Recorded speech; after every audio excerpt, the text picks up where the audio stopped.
Okay, guys, we are live. So for those listening at home, welcome to the Live from the Sword Coast podcast. My name is Kevin Madison, and I will be your friendly dungeon master today.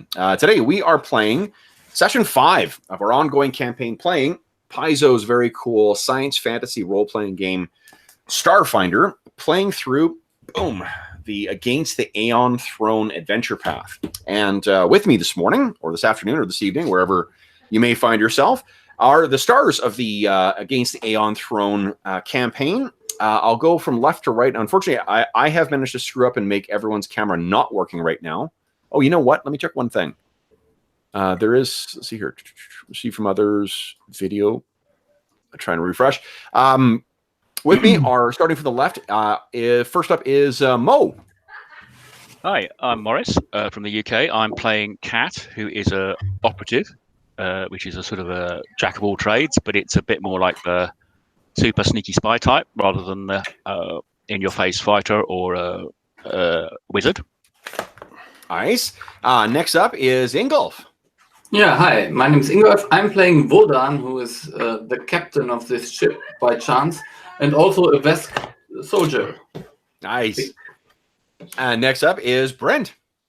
Hi. I'm playing Tom, the android technomancer, who is a arcane scholar and xenoarchaeologist, kind of like I don't know, android version of a more morally flexible Indiana Jones.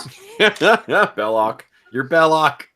Yeah, but with, sort of more like a feel of what's it called? Not the replicants, but the guys from Aliens. This is more of that kind of android feel. Yeah, nice. And last but not least is Tom. Hi, I'm Thomas. I'm playing Zakros. He's a human priest of Pharasma, Lady of Graves.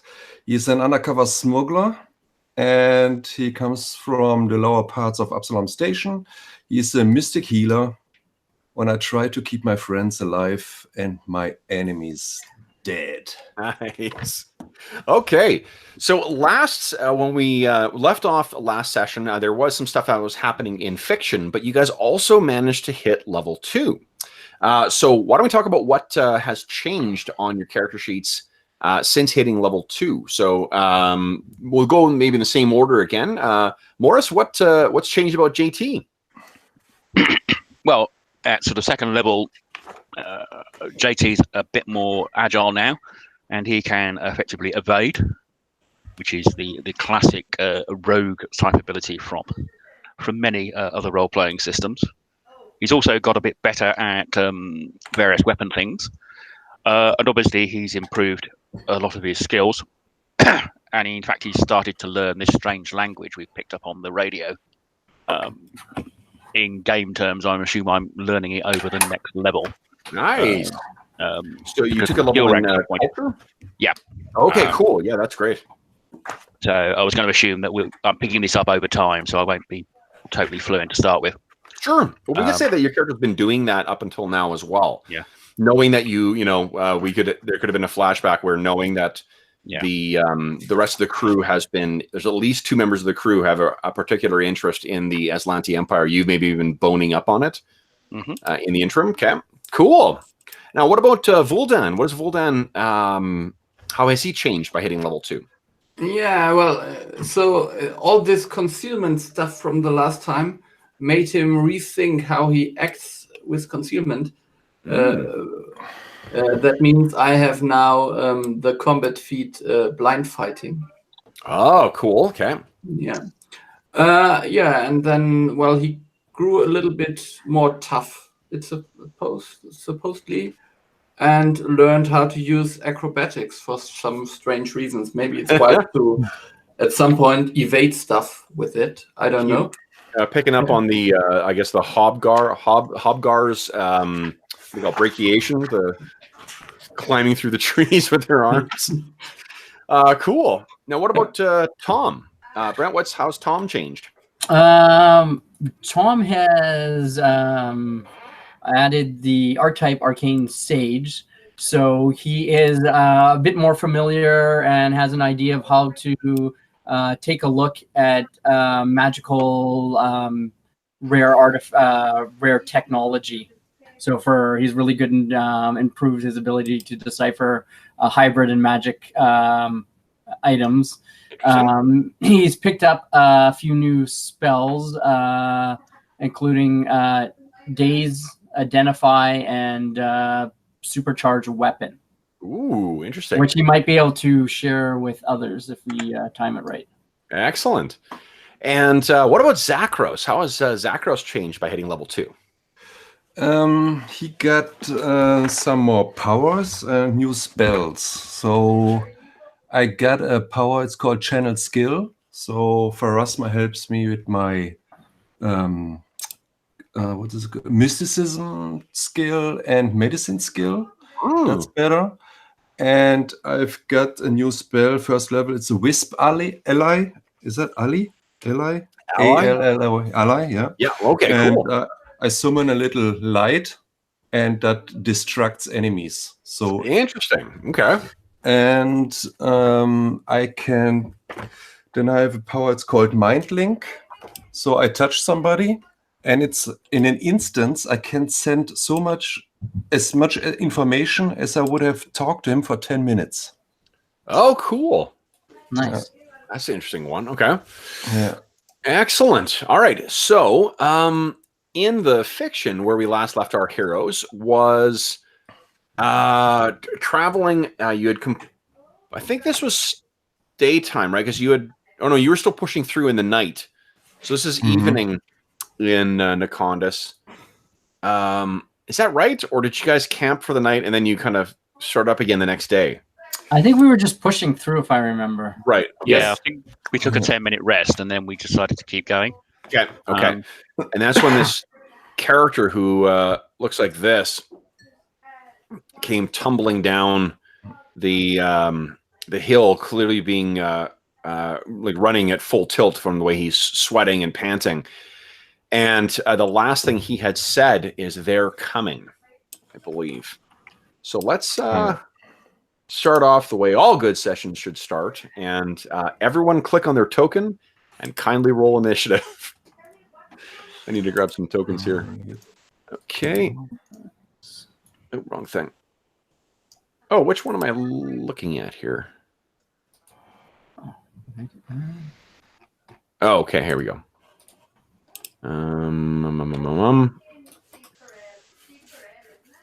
Okay. Oh, wow. The first time I rolled good initiative. Let's see. Not bad, guys. Holy smokes.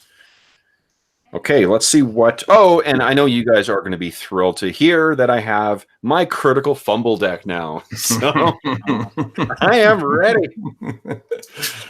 Oh, God. I actually was so excited to use it. I made use of it in my... I can't remember what session I used it in. It was either the Warhammer game or the Astonishing Swordsmen and Sorcerers of Hyperborea game. But it was awesome. It was thoroughly enjoyable. Okay. Let's see here. Oh, yes. All right. Okay. Now things come to a head. Let's initiatize for these guys. Whoa. I am clearly off to a great start with my 4 that I rolled for them. So I'm going to put a token down here and add the turn for these things here. And then just remember not to delete it. Okay. And let's order this in descending. Boom. All right. So it appears that we've got JT up on the front. So what are you going to do? I think JT is going to...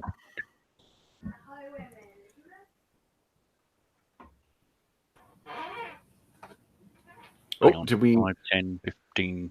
Oh, okay, counting on. I was like, did we lose you?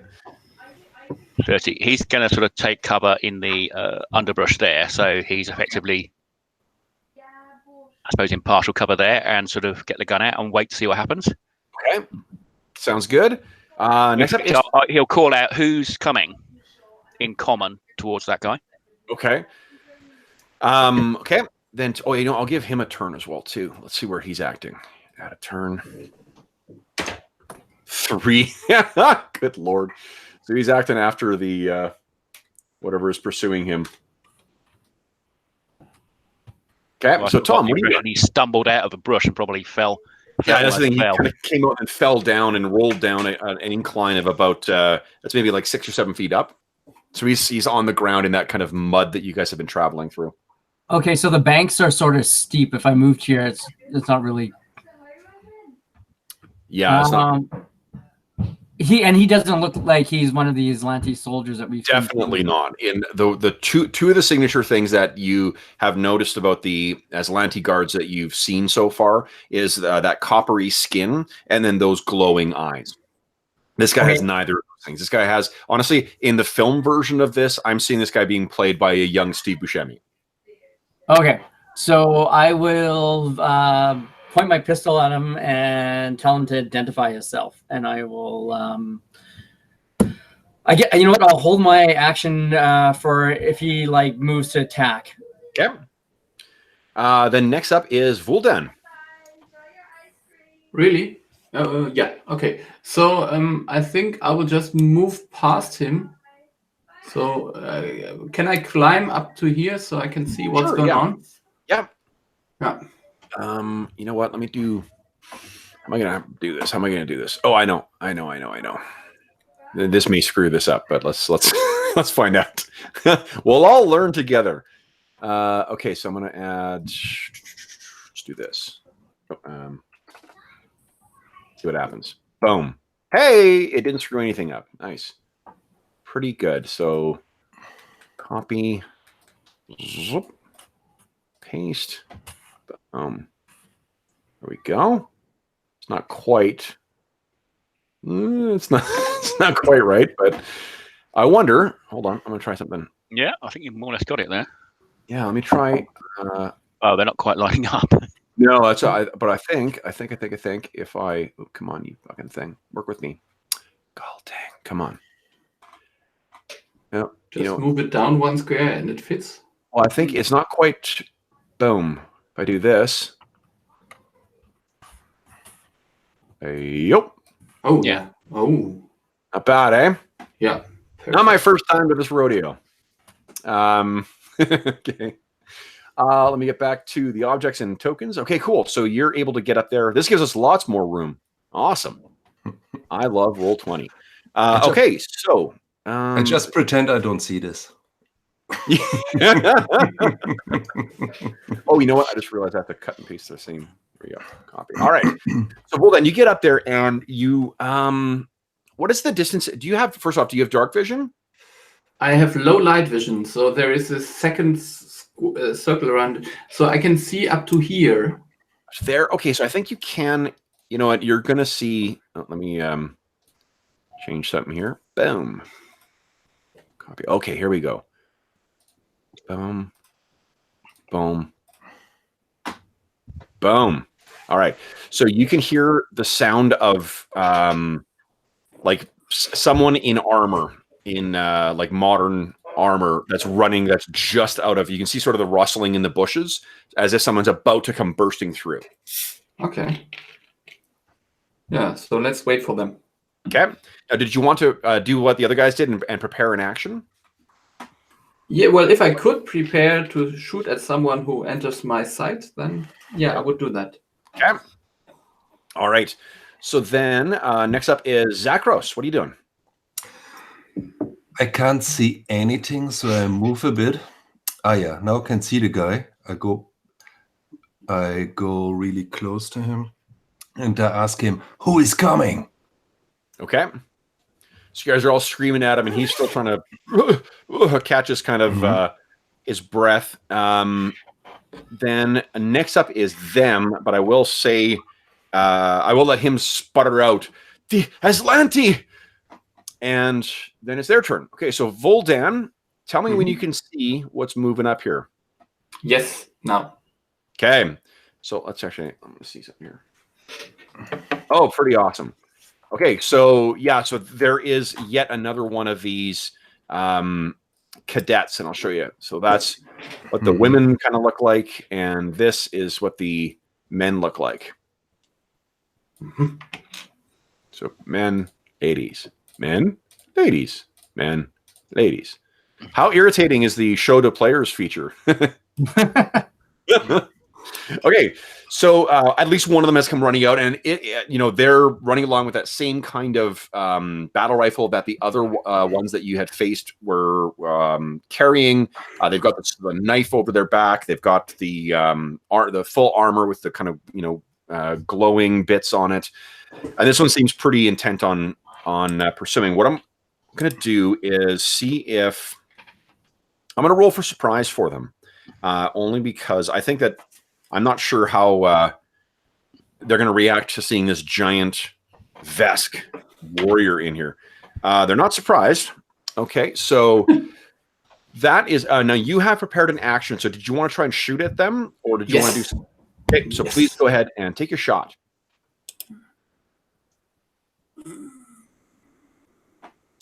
Oh, how about I go over onto the thing here? There we go.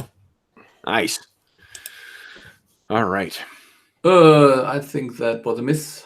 That was a. You would assess that correctly. So you fire at them, and they. Who speaks Vesk? Who speaks Aslanti now? I know it's. Is it only Tom or Tom and Kat? I think there's two of us now. I don't. Okay. The what the word that you hear them scream out is outsiders, and this one will finish her movement, and then she will take a shot at you. Let's see here. I don't think that a 14 hits you. Your KAC? Nope. Nice. So fires. All right. Then this one. 1, 2, 3, 4. And I don't think she's got an angle on you, but she can see Zakros. So Zakros does a 17 hit your KAC? Yes. Oh. All right. You take a whopping 3 points of damage as this shot fires off. Next, let's see here. You're gonna regret this. Nice. Another one at Zakros. Fucking 19. I'm gonna take that. That hits. Another 5 points of damage. And the last one will, I think, try and support her friend there. 1, 2, 3, 4, 5. Uh-oh! Alarm! Alarm! Look out! Oh no! Perimeter's been breached. Okay, so then this will open fire on Vuldan as well. 18 plus 6 is 24. I'm guessing that hits your KAC? Yes. Vuldan, you take 6 points of damage. And that is it for the Aslanti. I got 5 and 3 damage, so 8 altogether. Is that right? That's correct, yeah. Okay, I put this in. Okay, and then it is this guy's turn. So he kind of scrambles to his feet, and he kind of gestures behind him. He's like, "The Aslanti, they're coming! They're coming!" And he's got a little laser pistol in his hand. You know what? I think he's going to take a shot. He does not hit. He fires off blindly, kind of behind him as he tries to stagger, to his feet, and it goes a little wild. That brings us to the top of the round. JT, can you see anybody right now? I can just see them coming into view. Right, I'm going to move up. So that'll be 5, 10, 15, 25, 30. You could ignore the one with the X through at the bottom. That's just actually I can move her into the darkness here. Right, and I'm going to. Oh no, I've used my dancing lights for the night, haven't I? Well, in that case, I'm just going to shoot at, I think, the one that's in the open on the path there. Yeah. So this one. Yes. Awesome. Right, let me pull up my character sheet.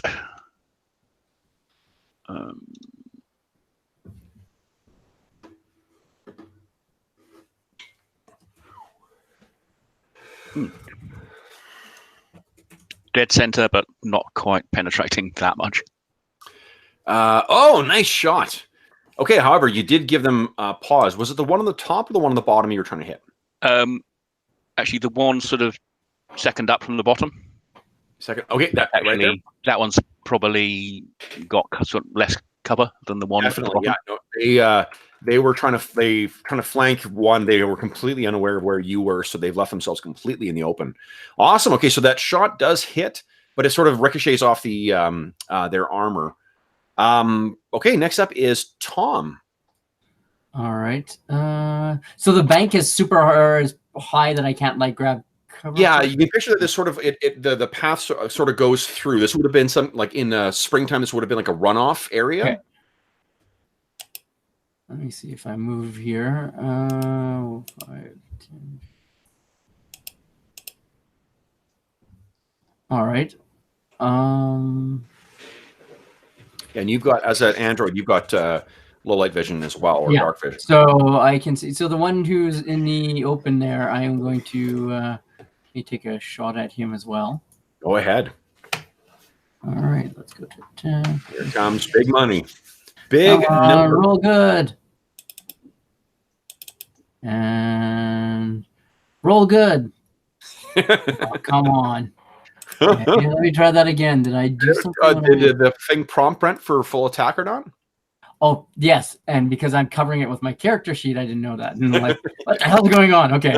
That would, and everyone knows that if you double click on your character sheet, it'll just minimize it down to a bar, right? Oh, I didn't actually. No, there we go. Again. Nice. Good shot. And let's see, Brent, I guess with the angle, I'm guessing you're trying to hit the one on the bottom there, right? Yeah, I think that's the only guy I've got line of sight at right now. I think so, yeah. Okay, so yeah, that hits your semi-auto pistol. So again, bam, and it hits that one as well. So the two of them have taken hits. It seems to have been, it's hit their armor. It's not a mortal wound by any means, but definitely surprised them. Vuldan, what are you gonna do? I think I will just drop my weapon and run over here and just punch the one in front of me. Vuldan is gonna, at the end of the campaign, is gonna have like an entire quarters like full of all these weapons that never get used. I have my claws. Yeah. Okay. It's only in the way, all this stuff. So I think I can, yes. Okay, so you go racing down there. Oh, and, yes. Wow. Bam. Okay, so that is, yeah, you know what? That's actually good enough to, now, do you want to knock her, unconscious, or do you want to kill her? No, if I could knock her out, just knock her out. I mean, done. Boom. So I will put an X across her, and I'll put, I guess, maybe a little snail. So there we go. You leap down, roaring again, and bam, hit this one, and she drops to the ground unconscious. The one in front of you is completely caught off guard. I think that brings us to Zakros then. What are you doing?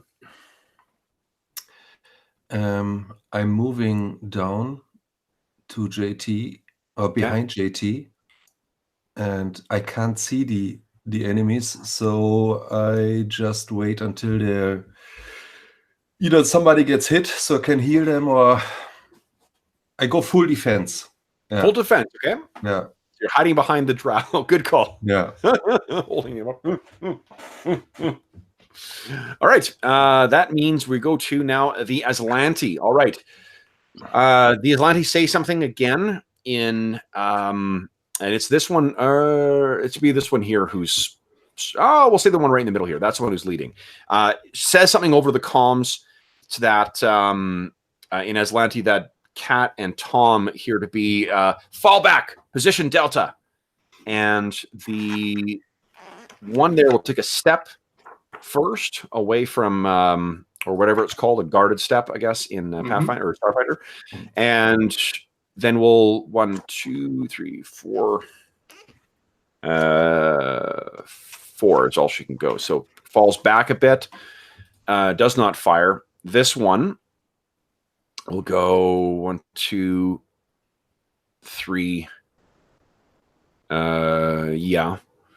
And then open fire on Vuldan again. 18 your K against KAC. Yeah, that's it. That's a hit. 4 points of damage, please. Mm.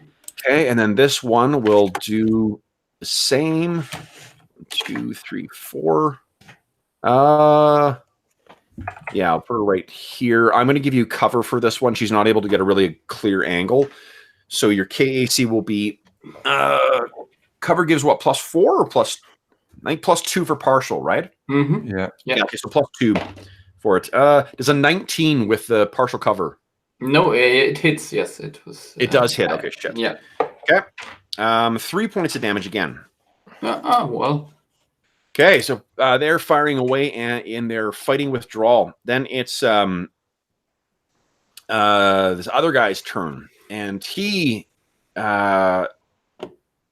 yells. I guess he kind of turns and sees that you guys have them on the run, and says, "No, that's right. Take this." And he goes 1, 2, 3, 4, running forward, and he takes a shot at the one up top there. Whoa, 24. He does actually hit.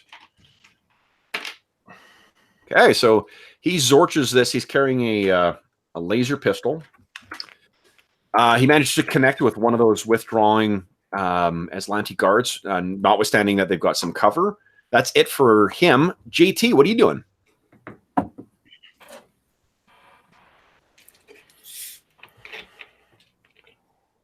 Oh, Mo, you there? Yeah, I'm going to move up to there, and I am going to effectively use trick attack on the one more in the open, which is going to be stealth. Okay. That absolutely. Whoa, nice. Very nice. Yeah, so that does make the DC, doesn't it? It does. Yeah, definitely. And then he will shoot. Should have done that last turn. Big money. Whoa, nice. And you do what, 1d4 extra damage? Yes, it is.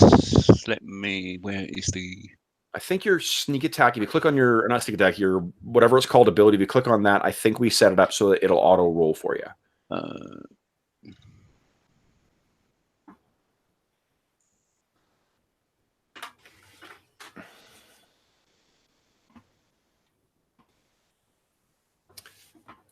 Is it under the abilities tab? Wait, there we go. Trick attack. Yes. Oh, 1. That was definitely worth the wait. All right. Okay. So, seeming you. Oh shit! I keep wanting to do. Keep adding in the what their hit points will be afterwards, and keep doing much more damage than you guys are intending to do. Okay. So, Kat, you come racing out of nowhere. And she's clearly completely unaware of where your shot is coming from, and it's not quite. She moves just at the last second, so what would have otherwise been a lethal shot is just not quite good enough. Tom, what are you doing? Seems like Fulban has come out of nowhere and knocked down that one that you were going to fight. Okay. All right. Now I can't see anything, so I see everyone moving up, and I really don't want them to get away. Because I don't want anyone to know we're here. Yeah. Okay, so I can. Okay, so I've now got. I should have line of sight on them. I think. I think everybody would have cover, at least partial cover, from you, Brent, just because of like, That's okay. I you know what?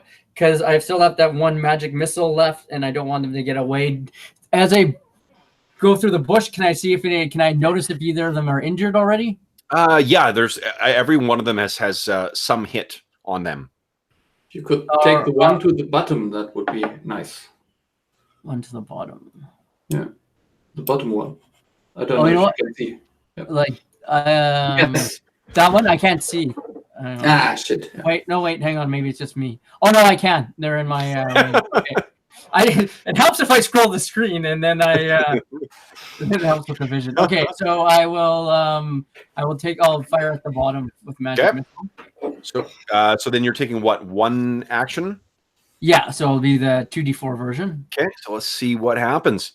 Whoa, 5 points plus 5 points. Nicely done. Holy shit. Oh, that works. All right, so and yours look like blaster bolts, right? Right. Yeah, so this just fucking annihilates her.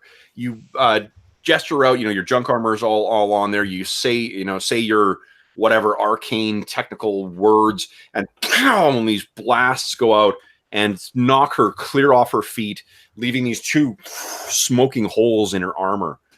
Vuldan, what are you doing? Yeah, I'm just going to the next one up here and just try to smash the one above me.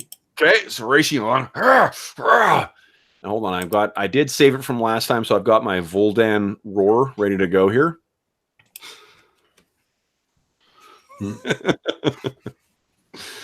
Oh man. Yeah, that was a hit, probably. Okay. That's more of an aspirational sound than probably your actual sound right now, but wow. Okay, yeah, 5 points of damage. Boom! She's not quite down. You've knocked her well off her footing, and kind of staggers back. Oh, she says something in Aslanti that fortunately your friends will not translate to avoid hurting your feelings because it's not pleasant. I think then it goes to Zakros. What are you doing? At the moment I was just one moment distracted. I was counting my bullets, and then suddenly the dark elf is gone. And now I'm really alone here right now. Where's everybody? Oh, yeah, are you in the dark? Yeah, absolutely. You see on the left Kesvana, yeah, the circle around her, that's basically what I see around me. Yeah, nothing anymore. So I just say, okay, I'm coming. I join the party. Here you are. Yeah. And I suss out the situation, but I just can't see an enemy, so I wait here. Okay. Yeah. You can't hold on. You know what? You should. I think there's something that's being mixed up with the dynamic lighting here. Hold on. Let me just change something here. I'm gonna try. Boom. Boom. Does that change anything for you? Are you able to see anything? No, I can't see anything. I only can see Kesvana. Kesvana. Oh, okay. Oh, geez. What is going on here? Have you turned your light on? Let me try this here. How about now? Can you see that? Yes, now I can see enemies too. Okay. All right. Okay. How about now? No, I can't. Now I have now you cannot. Yeah, now I have to circle around me again. The okay. Two squares radius. Here, how about now? Okay, now I have nearly 4 squares radius. Hold on. What I'm going to do, guys, is because everyone's got headlamps on, right? Yeah. Oh, how about this? Because I know Kesvana had them on because she needed to see. Did anyone else have their headlamps on? I think everyone else has dark vision. Oh, okay, so this makes sense. This is why you can't see, because I think you and Kesvana were the only ones who needed the headlamps. Yeah, that's right. Yeah. Okay. So sorry. All right. So and there was 20 feet, I guess. The range. Yeah. So that's got to be terrifying then too. Like there's all this like shots and the what do you call it? Gunfire and laser blasts and whatnot coming out of nowhere, and you can't see what the fuck is going on. So how far is the square, or how big is it now? 5 feet or 10 feet? 5 feet. 5 feet. So you should see 20, right? Yeah, this is wrong now because I have should be right. Yeah. Thank you very much. Okay, I move a bit further and shoot at the one at the top, at that one. Okay. Yeah, it should be having cover. I don't know. From where you are, I'm gonna give her light cover. Yeah. Okay, I shoot with the semi-auto pistol. Okay. So you bring your pistol up. Let's see. Yeah. Okay. How did that work? In the darkness, you can see again that same distinctive gray and green armor. Ooh. No, it's very, very. Oh no! You know what? That's actually. Oh, it's KAC. No, it's not. Okay. If it was energy, it would have hit. But you fire and it just goes. I guess the reflection of your light off of the overgrowth and the weird pulsing of electricity that comes from some of the trees. All right, then we are back to the true heroes of the Empire, the Aslanti. So we've only got 2 remaining. let's hear. One of them is going to. She's going to take a guarded step back because she's terrified of this giant Vesk. And she sees that her allies are down. Here's what I'm going to do. I'm going to roll randomly to see if she attacks or if she is going to call for reinforcements.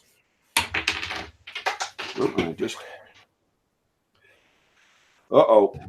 That ain't good. So, what happens? Can She I steps- ask a Go ahead. quick question? JT, is that stamina damage or is it your hit points? Both. Both. Okay. And Vuldan? Yeah, I've pretty much hit points left, but my stamina is down to 0. Okay, yeah. I just need to know for next round. Okay. Yeah.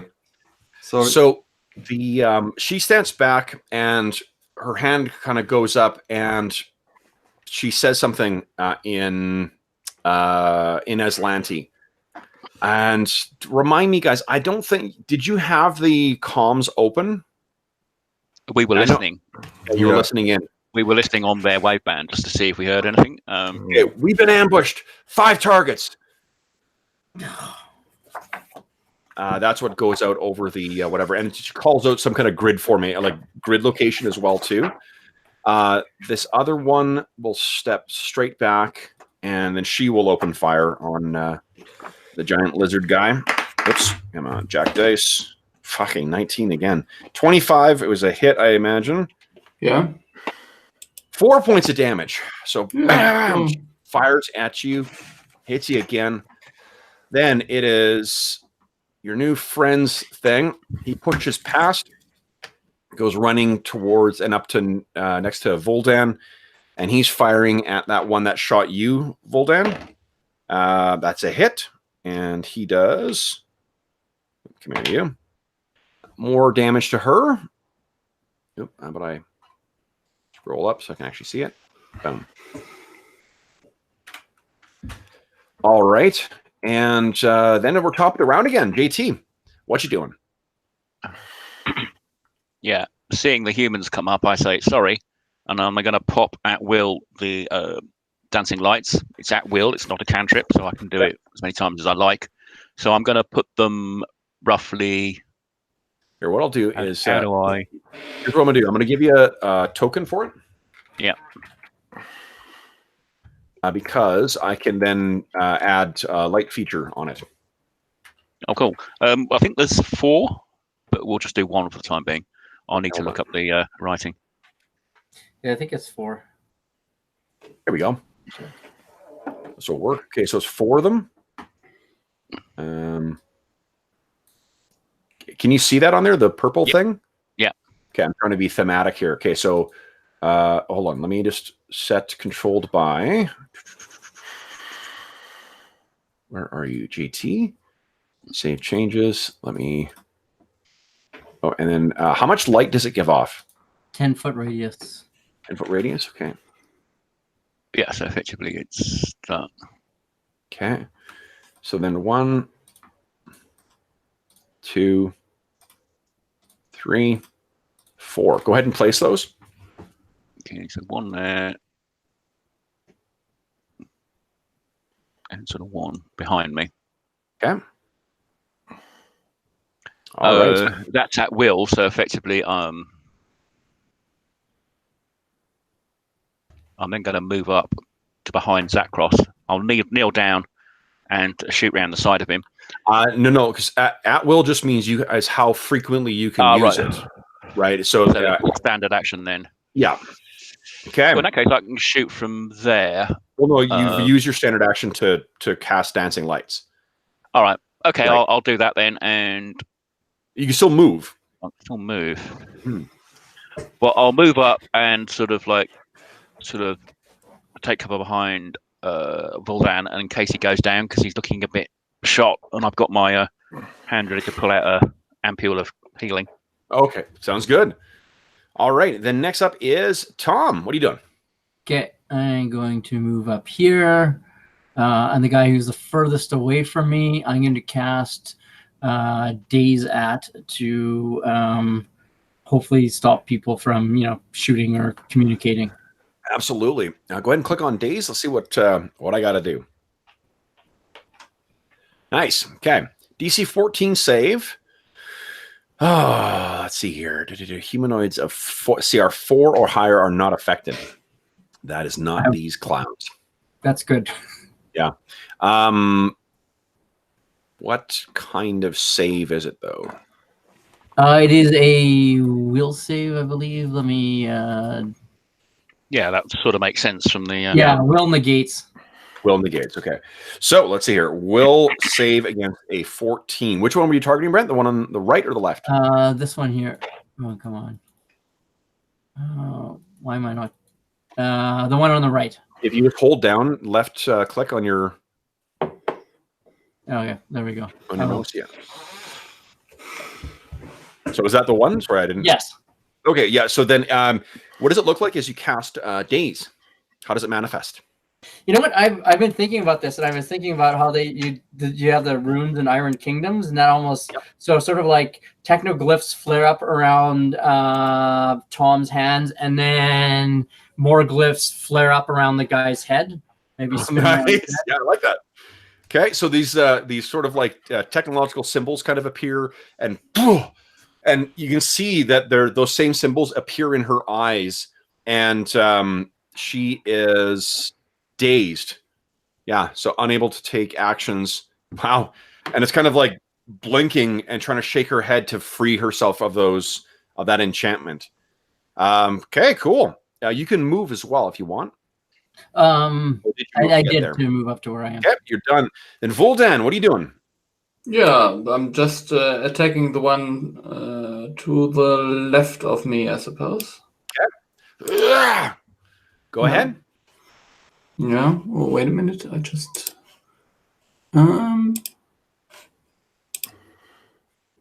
that is probably not a hit. Against KAC? Yeah. That actually is good enough. Oh. So, okay, you lash out, and is this one dead or is this one unconscious? I think this one is dead because she just tried to kill me. Oh, yeah. Okay, so you leap in, and this time it's not bludgeoning. It is a vicious set of claws that tear into her. Yeah, blood flies out, and she falls to the ground. Okay, then it is Zakros. What are you doing? All right. Is Vuldan less than 30 feet away? Vuldan is less than 30 feet, yeah. Okay. I pray to Pharasma to heal my friends. And there's this gloomy fog rising from the ground. And you can see the life force from the plants withering. And that mist is going into you and heal you. So I use healing channel, and everybody heals 9 hit points in this who's 30 feet around me. Nice. So that's JT, you'll heal 9 hit points. Vuldan's back up to full. Pretty good. Yeah. Wow. Okay, that's awesome. So this weird, creepy mist fills the area. And that's only a move action, it looks like. No, that's a standard action. Oh, is it? Yeah, when I heal the whole group, it has a standard action, and it is the whole area. If I can use it on one person, then I have to touch the person, or I do it on myself. Then it is a move action. That's one of the things I really, really like about Starfinders, that you do get some really interesting decisions about your action economy. Like with the magic missile on this thing. Okay, cool. So you are back up. That means it is just this last one here. Okay, so then there's a last Aslanti. And she's dazed, so she's doing nothing this round. And she's done. That leaves your newfound friend, who turns his laser pistol on her. Hang on, JT, you also heal 9 hit points, yeah? Yeah. Okay. Okay. Oh, only... Okay. He fires, and that dazed one is gone. He hits her right between the eyes, and she drops down. As she falls, those symbols kind of fade away. that had appeared at your spell. Okay, so guys, that is, apparently the end of that combat. So, what are you guys gonna do? Hide quickly. Yeah, we've got to move quickly from this position. Maybe quickly move the bodies out of the way or something. They called it in, so I think we've got to have to move. Okay, so he says, "What? Who are you?" We're friends of. Hang on, I do it quickly. We have no time. I go to that person and I use my new ability, Oh yeah, Mind Link, and I explain basically where we're coming from, who's in charge here, yeah, where we are, who we are, and yeah. So you get a 10-minute conversation with him too. Wow. Okay. Yeah, that only works one way. I only can give him the information. Oh, yeah? okay. So it's only one. Okay, so there's this sort of like, weird fluttering that passes between you, and he says, "Okay," and we'll fill in what I actually need to take a quick break just to go to the washroom. But we'll fill in what you talked about as you guys go racing off. You know what? I'm gonna grab a couple of rifles off the dead people, give one to the guy who just joined us. Yeah. He shakes his hand. He says, "No, I've got this." Okay. Well, then I don't need another one, so I'll keep one and then. Well, we'll take the mags. Okay. Yeah, and it's that was four magazines worth. Brent, are you trained in long arms? Nope, but it looks intimidating. And I have a backpack. I've taken a couple, just one from the earlier fight, one from this one, and Okay, so remember to keep track of because I don't think your character is super strong. No, but so I don't have tons of stuff on me, so I'm sure within my threshold. Okay. All right. So then you guys turn, and what direction are you? Just sort of heading off back where you came from? Or are we going to go forward or back? We need to hide and rest, I think. Yeah, we could ask the guy. Is there anywhere we can hide out? Oh yeah, that's a guy. He shakes his head. He's like, "No, they've taken over the colony. Maybe one of the science stations." Okay. Where's the next one? Well, you guys, we were quite close to the. Yeah, you're pretty close, weren't we? So we could go back to that one where we got attacked by the hobgars. So you guys, Madelon's Landing's around there. You guys had traveled from down here. So, and like you're almost at Madelon's Landing. So like it'll take you hours of traveling through the wilderness basically to get back to that place. Can we camp in the wilderness? Does anyone know? Can we just move off to the one side and try and set up a hideout? Yes, just move. Yeah, let's move a few minutes away from this spot. Yeah. Someone just called in this grid. Yeah. Just to the east. That's good. Okay. Kesvana comes up, running up to you guys. What happened? All the fun. Okay. So you guys will run off, and then we'll. So let's just take I know it's a little early right now, but let's just take a 2-minute break, and then we'll be right back. Okay. Go and get some nibbles.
Whew. I try to reset the settings here, maybe. Okay, sorry about that, guys. We've been starting to I go for breakfast with my son every Sunday morning, and we've been going earlier and earlier, and that means that when it's a lot more coffee that I end up consuming before we start our sessions. Oh man, Tom, your camera's working in Roll20 now. Yeah, I resetted the camera. Oh, maybe in that's what I Roll- need. Yeah, maybe in that's Roll- what I need you guys to do is just hit refresh on your end, and then it'll reset on mine. Yeah. Weird. Okay. And now I can see you anymore, but I will reset as well. I don't know. See if that makes a difference.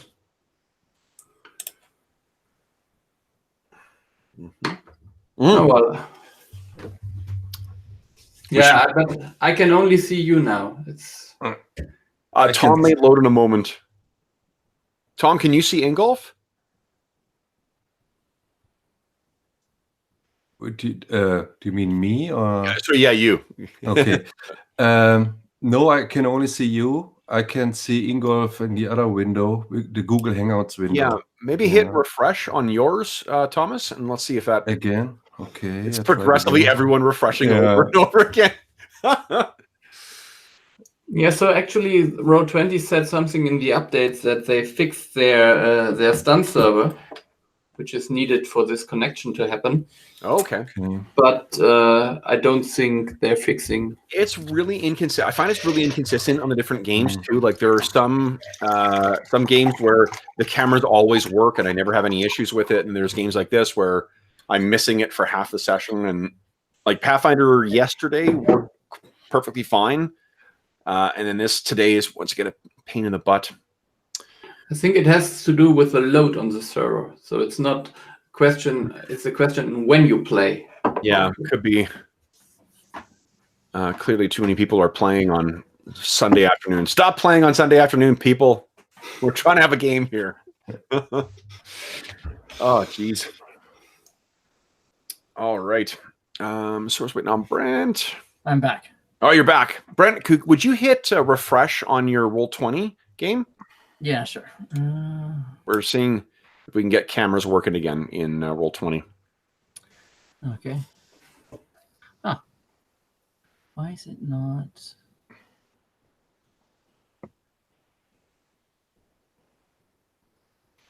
Because we'll see you blink out and blink back in if when you hit refresh. Can you see me? Yeah, I can see you now. Perfect. Okay. So is Mo, are you back? Yeah. Oh, perfect. And Mo's camera's working now too. What the fuck? Yeah. That's so weird. All right, so we're all back on line now. Look at that. So, you guys said you were running off to the east a little bit, right? Mm-hmm. Okay, so you head off into the Nacondas woods. You can picture, it's in the pitch blackness of this heavily forested area that you're running off. You can see your headlamps are kind of flashing around. This guy, he does introduce himself as Jellic Folsom. Okay. And once you guys kind of get, run for about, we'll say like 15, 20 minutes, he kind of stops and says, "Did you leave one of them alive?" Yeah. Oops. Oops. And he kind of looks back and he's like, "Well, nothing to be done now. So you came here, you were part of the supply run." Yes. What? Is your ship still functional? Sure. Actually, you would have had 10 minutes to dump Yeah. that. So yeah. It says your ship is at the other outpost or at the science outpost. Well, what are you planning on doing? Can you get everyone out of here? What is the situation? What happened here? Why are they here? Well, I don't know how far back to start, but it's about a month ago. Well, a little more than that. That's when we saw the meteor crash land about 10 or 20 miles from here. A group of folk went to scout it out, Sedona, Corsica, and some others, and they came back with some strange news. First, they learned that the meteor was actually some kind of high-tech probe, but it had been destroyed in the crash. But interestingly, the probe landed near this old crashed starship that we hadn't noticed before. It had been there for ages, probably. Sedona went to the crashed ship and came out with a pack full of old tech that she seemed to be pretty excited about. That's when she talked to Madelon, the leader of the colony, and Ibretta, that's our best mechanic and my ex-wife, about what she'd found. And a few days later, the starship sailed into town above the town commons, blasted our communications building to slag, and then unloaded a bunch of soldiers. There wasn't How a lot many? to do. Sorry? How many roughly? 30 maybe? 40? Okay. 8 down, 32. Okay. What we could do. The soldiers rounded up everyone in town, and their leader, this stern woman whose face I didn't see, told us that our planet was now annexed as part of the Aslanti Star Empire. Anyone that protested was shot right there. The soldiers made us bury their bodies and then forced us to unload a bunch of prefab building components, which they turned into a garrison right in the middle of town. The woman in charge asked us about the crashed ship, and as it turns out, it's old Aslanti technology. She was really interested in what Sedona found. They rounded up Madelon and Sedona and a few others, and they jailed them inside the garrison. The large ship, it went away, but all the soldiers stayed. They instituted martial law in town, and we're basically prisoners now. We tried to make do just as before, but anyone stepping out of line gets punished. When I got the chance, I ran. I didn't know there were soldiers in the forest waiting to catch escapees. 5 of them found me, but I killed one with a lucky shot. And then those other 4, they were chasing me. And then I found you.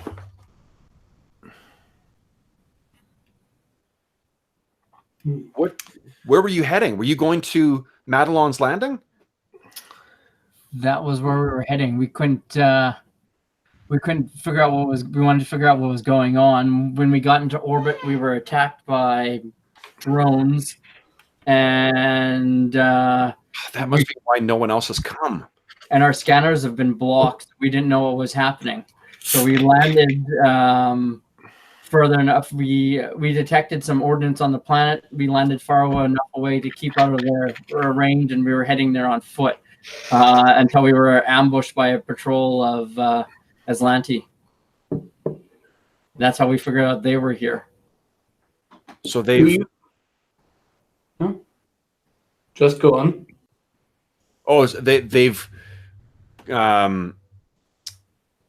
So they've secured... Did you see a ship in orbit? No. No, just the robot drones, or the robots or drones that we destroyed. Then I don't know where that ship has gone. They must be bringing back reinforcements.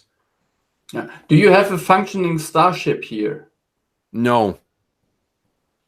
One you can't use, or isn't there one? So No, there isn't one. Shit. The colony is designed to be self-sufficient. But you've got your ship, right? Yeah. Could you fit all of us? How many are you guys like left? Hundreds.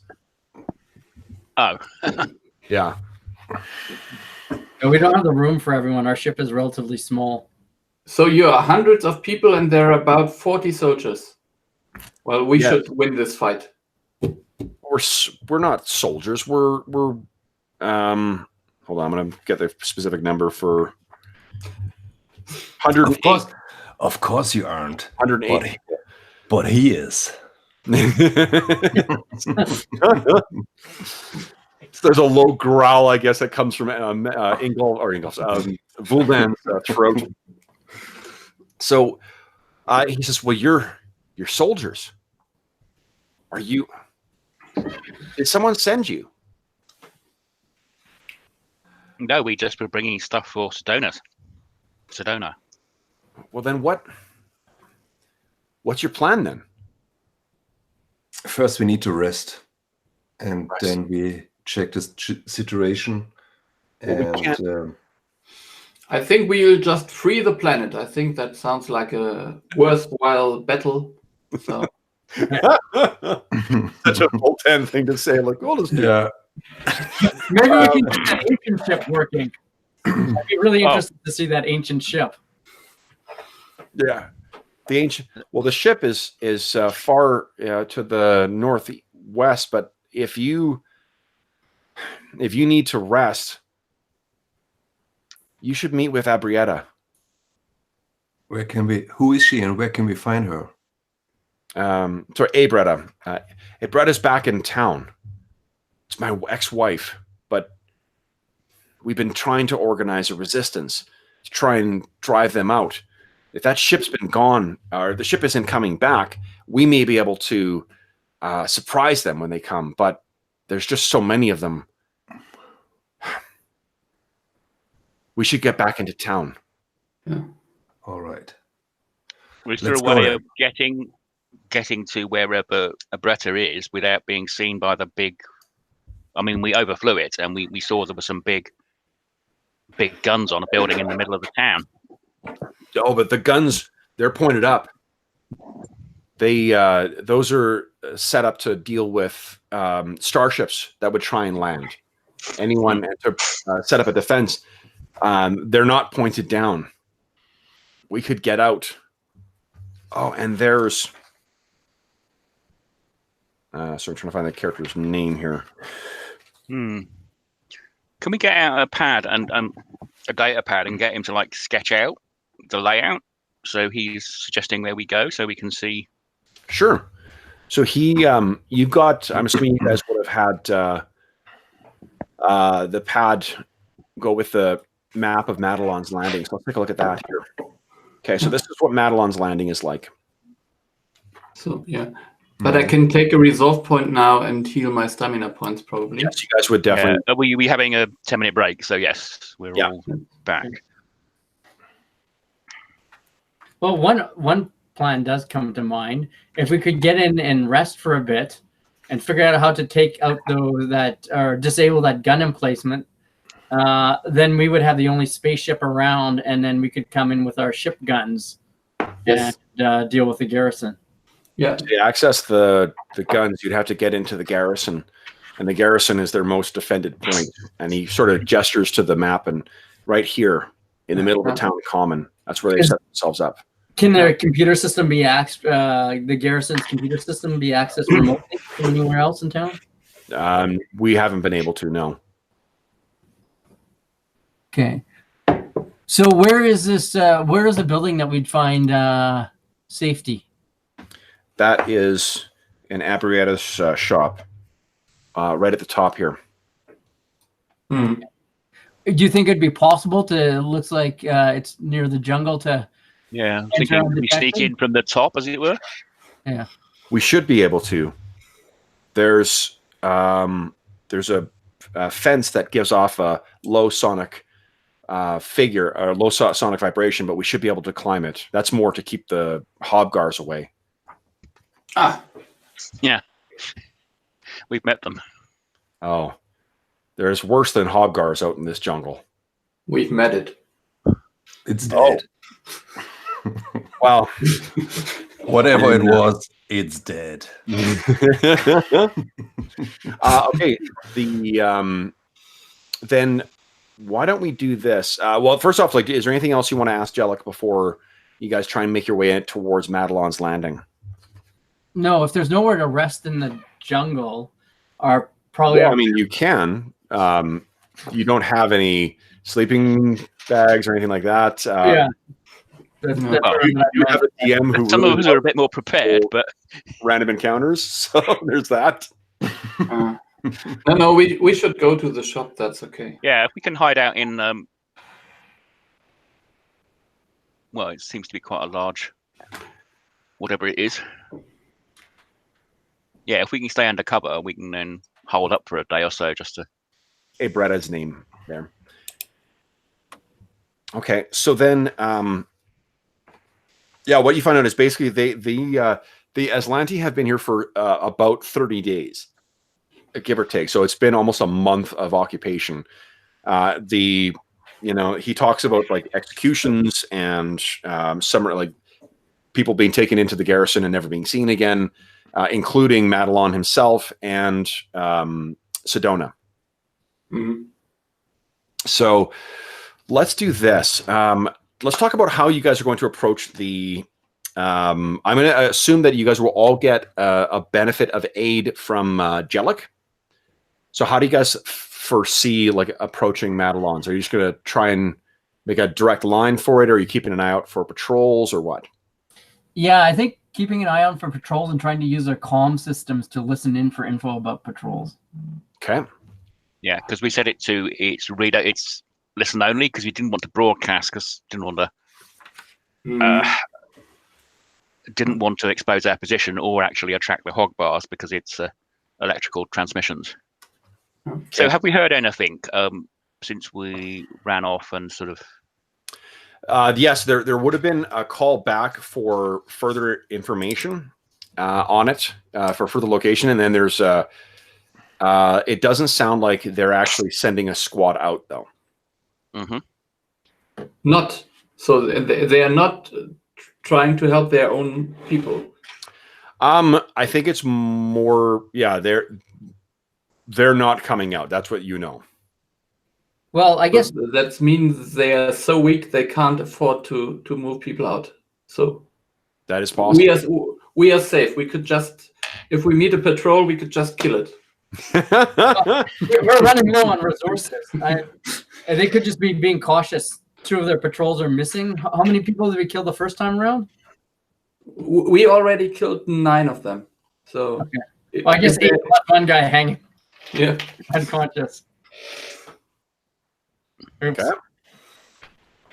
So then let's see here. So then I think what I'll get you guys to do is, why doesn't everyone give me a stealth check? And I'll give everybody a +4 to your stealth check. I will need that +4. Because you're junk armor, or just because you're not great at stealth? Just because I'm not great at stealth. Which reminds me, let me check in to see if there's a penalty for stealth on junk armor. Okay. I might have to get rid of it. I actually don't remember if there is or not, but yeah, I'm just okay. check into that. 15. Okay. JT is showing how it's done. Jeez. Junk armor. Yeah, I really need to have a look at that because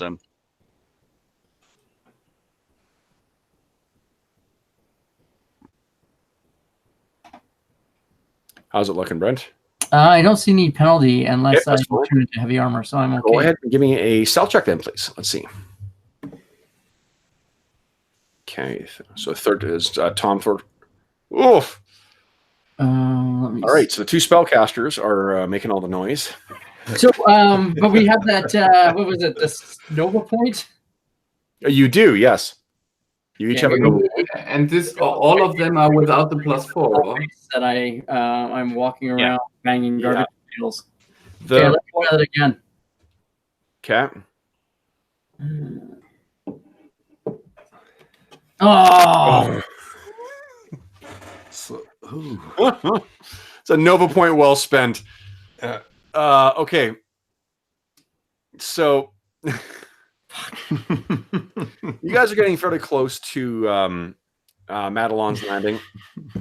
You're making your way through the overgrowth, and that's 1 second here. Let me find something.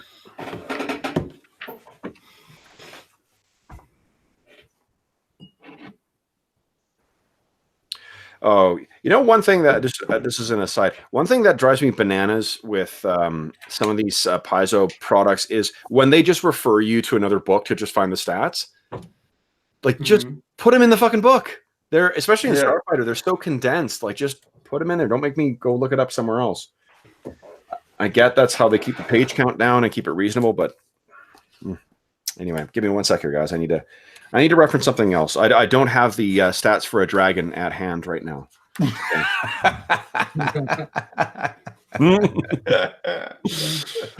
Very good. Okay, so let's see here. So what? Let's go to a tactical map, just out of fun. I mean, we don't need it for any means, but, you know. Just I totally didn't make a bad situation first by using a Nova point. I totally did not. You know what? Yeah, that's good. Effective use. Let me see here. I think I've actually got some neat. I snagged some new forest maps for a different game. So I think we can vary things up here.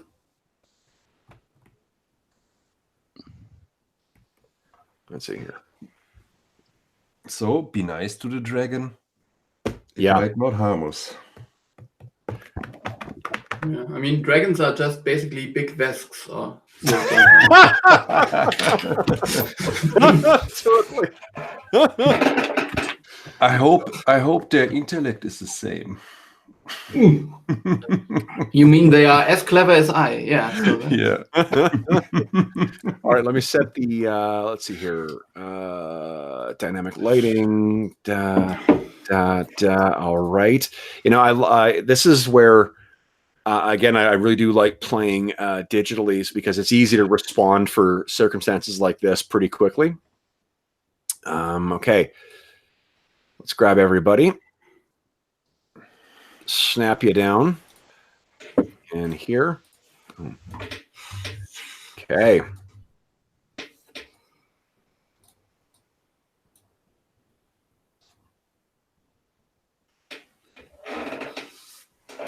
Here, what I'll do, let me move you over to the thing here, guys. Boom. So this is what we're looking at. You guys go ahead and set yourselves up where you kind of what your marching order would have been here. While I look for something else. Where we are marching, so north or northwest or? You are heading down, figure to the bottom of the page. Oh, yeah, okay. Yeah, so then I could be here. That makes sense. Okay, so I'll be walking down this side. Okay. Makes sense for those of us that can see in the dark to be at the front. Okay. All right. We put the what's his name again? The new guy. Jalek. Jalek. We put him between me and is it? We had a 10-minute rest, didn't we? Oh yeah, maybe I can move up then, and you can put Jellic where I was. Yeah. Okay. Now, would someone kindly give me? Actually, no. We'll leave as is. Wait a minute, JT, you still haven't fixed your hit points, have you? The numbers are correct. No, the red bar is still there. Well, I've got 16 hit points and 10 stamina and 3 resolve left. Yeah, but that's what I should have at full. But you got +9, so you What's must your max, be... JT, what's your max hit points? 16. Oh, okay. So you've got it. I was on 9. I think you're on your character sheet then, because your character. That's why. Yeah, when you were 9, you must be full now, or? Yeah, 16. Because your red bar on your icon is still half full. Yeah, hang on, let me see what the character sheet says. Oh, you know why? Hold up. Because you're why showing. have I got 36 hit points? That's second level. Give me 1 sec here. It's gone. Okay, where is it here?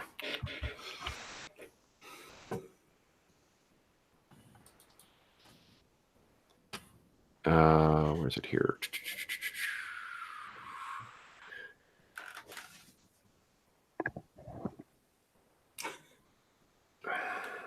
What has it done? So the way it's calculated this is hit points 4 to... Oh, I know why. What is your hit points per level as an operative? Is it 8? No, it's 6, I think. Hang on, I've got the... Boom. Fixed. It's 6. Yeah, 6 per level. Yeah, fix it. Yeah. So what you just it'll automatically calculate your. I think what you did is you changed your hit points in the class description. Yeah, I was trying to fiddle with stuff to get it to be my right level, and I must obviously mess something up. Yeah. So what that's fixed now. So there we go. Okay. All right. So would everyone, as you guys are making your way along here, you're you're walking kind of 2 by 2. Take a look at how thick the forest is. I think you guys will have to be spaced a little further here, unless you're forcing Jellic to march through the trees. I'm assuming you don't have your dancing lights active right now, so I'm gonna get rid of those. No. Okay. Is it still during the night? Still night, yeah. Okay. So I think it's why, Tom, I'm gonna put you right here. Okay. Because what happens is, and you want a Jellic in between, is that right? Yeah. Okay, so I'll put him there. JT is sort of flanking off on the side. Mm-hmm. Tom, you're sort of walking along and you're keeping an eye out for what's going on. And again, this place is full of mist as well, too. There's fog that's filling in this area. At night, it seems like it's getting even worse. So the headlamps are making it perhaps even worse visibility just because of the weird, diffusion of that light. Right. Or are you turning those off as you're approaching? I guess then Zakros. Do we see any lights from Madelon's Landing when we get closer? Not yet, because it's so thick here. It's difficult to see, and you haven't reached like a vantage where you could look down at it. I've got an idea. I might provide a slight bit of visibility for the humans, but if usually Tom suppresses his android circuitry glow, but I could make his skin glow, so there'd be a faint light ahead of them if they turned off there, enough to see Tom, and Tom would be following a path because he can see at night. Okay. It wouldn't, necessarily help them with the undergrowth, but at least they have a point in front of them that's moving forward. Sure. Okay. And then they wouldn't need the headlamps. Can you dim the headlamps in the helmet?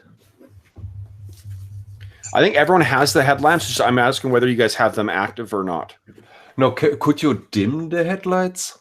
Probably, yeah. Yeah, so to that level that I basically can see in front of me. Yeah. Sure. Yeah, it's like the equivalent of holding a cell phone out in front of you. Yeah. I'm adapting the I need to go to the washroom but don't want to turn the light on strategy. Yes.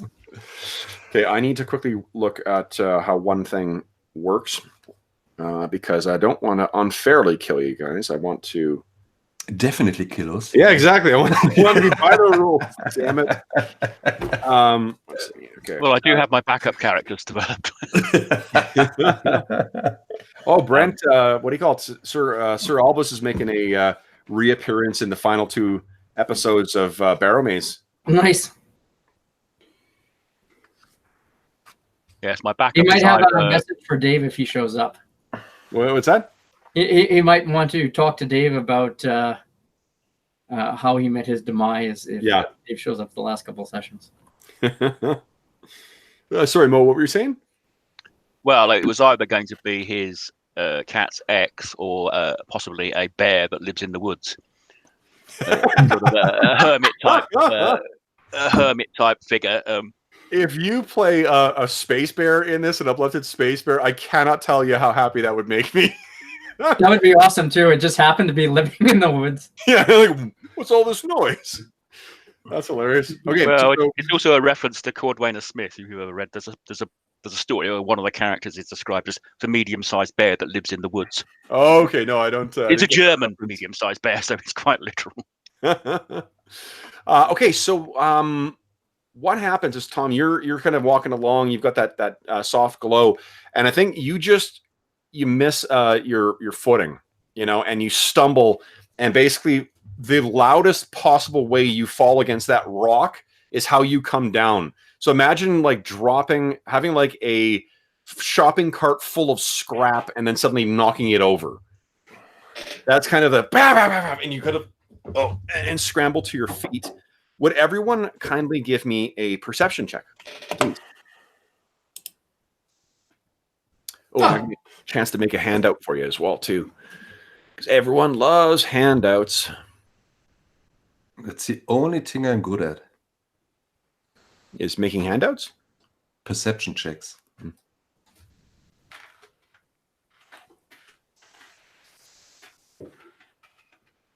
So I think Tom scared me from behind. Okay. Bam, you kind of spin around. Oh, yeah. Oof, full den. Yeah. Whoa, Zakros. Holy smokes. So that hits the ground, and you can kind of hear Voldan muttering in Vesk at Tom's clumsiness. But Voldan, Tom says, I understand that. I can speak Vesk. you speak Vesk. So what would a Veskian curse sound like in Gulf?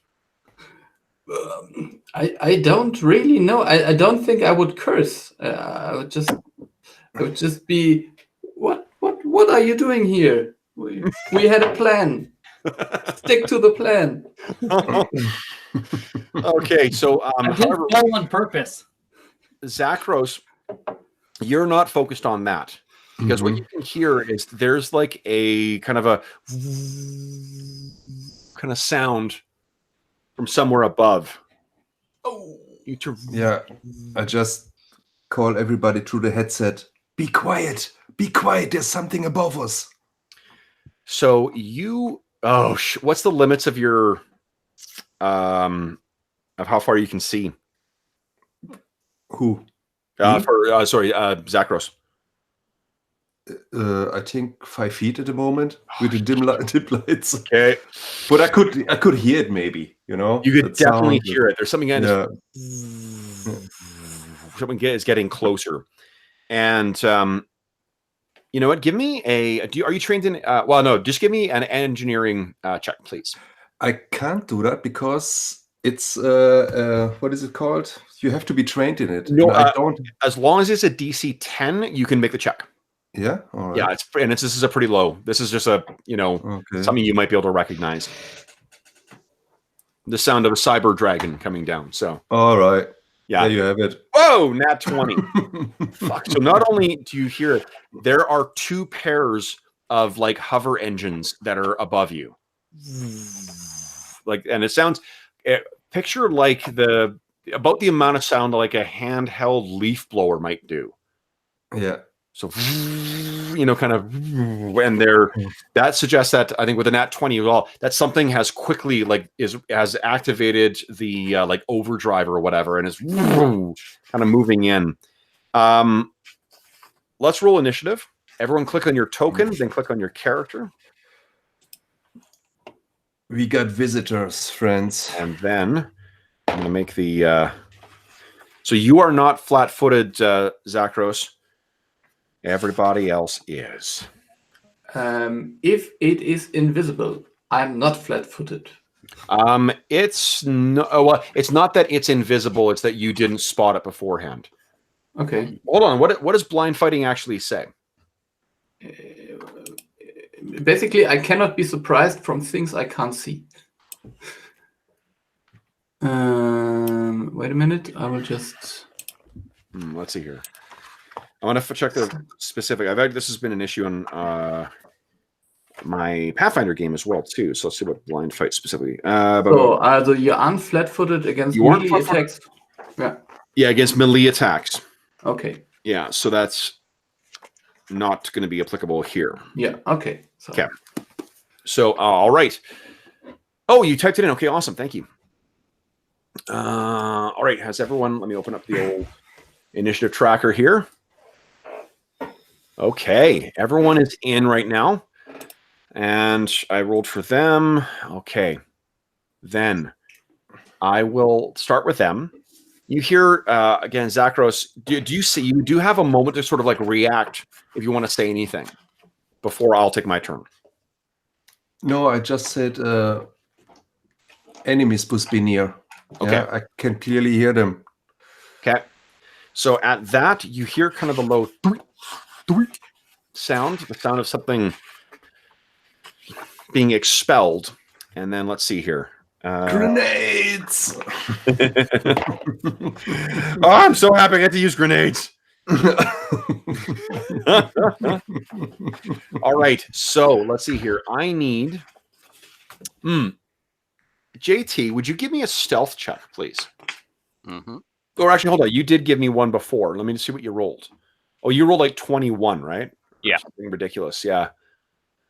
19. Yeah. Okay. So they actually, it's not you, it's just the other guys. So I need Zakros, Tom, and Voldan to each kindly give me a reflex save. I could have used my evasion. Yours, actually, JT, you're not targeted whatsoever. Just Zakros, Yeah. Tom, and Voldan. Nice. Ooh, not nice, Zakros. Okay. So unfortunately, Zakros, you did hear it in time to sort of see it come down. Something hits the ground and there's this like a bang, and then this sticky filament shit has completely covered you, and you are entangled. Yeah. All right. Let's see here. So I'm taken out and laying down. Right. Is there an entangled? Hold on here. Yeah. Entangled is a condition you can have. Yeah, I'm just trying to find it on my. Yeah, here we go. You can. Yeah. The handy dandy condition cards. Okay, so we Yeah. know you're entangled. Can't You run a can- charge. Take -2 penalty to AC. Attack rolls. Deflex. Yeah, lots. Oh, it's on your character sheet. You can just click on the condition, can't you? Yeah. Yeah. Oh, awesome. Yeah. Okay, cool. So that hits there. For the other guys, it the grenades go off, but you aren't hit. The entangled for you, Zakros, will last for 2 turns. And can I try to get free before? You With saving can. throw, yeah. Yes, with the same saving throw. Okay, so that was the surprise round for them. Let's see here. Zakros, you can still take an action on this turn as well. Yeah.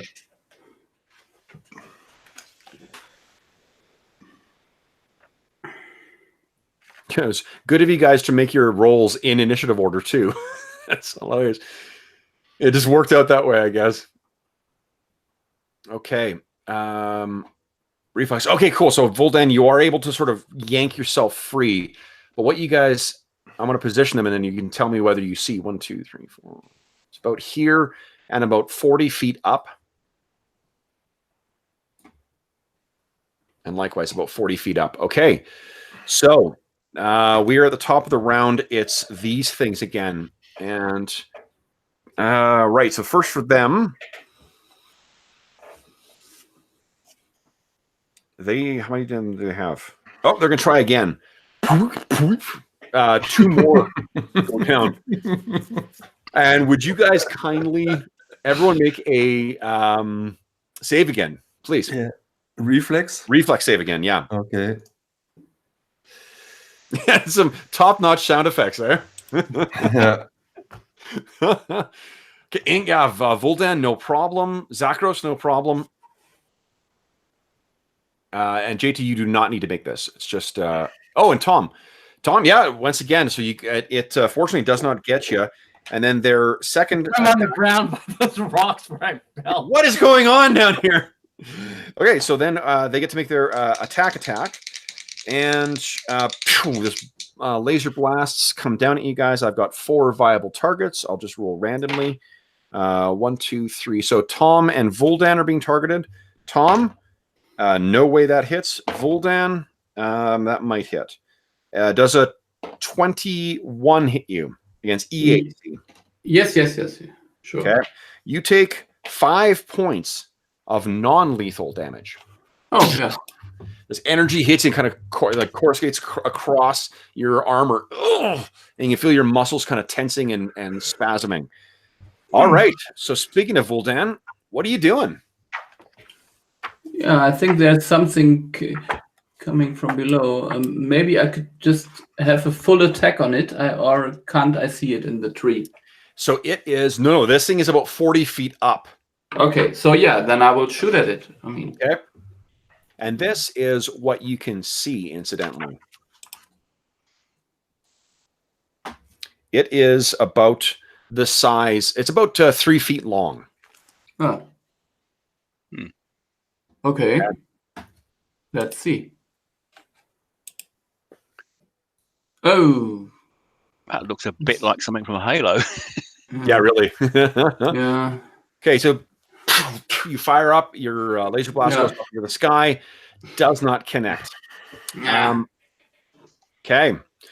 Well, you didn't do a full attack though, so did you want to move as well? Yeah, probably. So my idea is that we should not be all on the same spot. So. Okay. Yeah. All right. So you go racing over, trying to get a little further forward. JT, what are you doing? You've seen the sort of the explosions and whatnot, and then the pulsing what do you call it? Like bluish blast coming from up in the sky. You look up and you could clearly see this as well. Well, I'm going to sort of go over into that bush and sort of effectively take cover, and then we'll see how this works out. As I move, pull out the pistol. Can I trick attack it? I'll try and distract it with a burst of electronics from my comm unit. Okay. It seems unaware of you right now. Like, if do you need to do that if it's flat-footed, or can you automatically do your trick attack on flat-footed things? Oh, I'm not sure. I thought we always had to roll. Actually, I think you can do it at very high levels. Okay, against flat-footed. Oh no, you can take 10.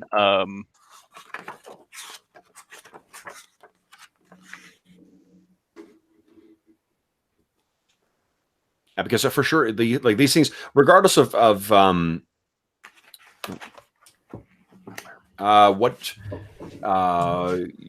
whatever you can. This thing is flat-footed, so its AC will be a little lower.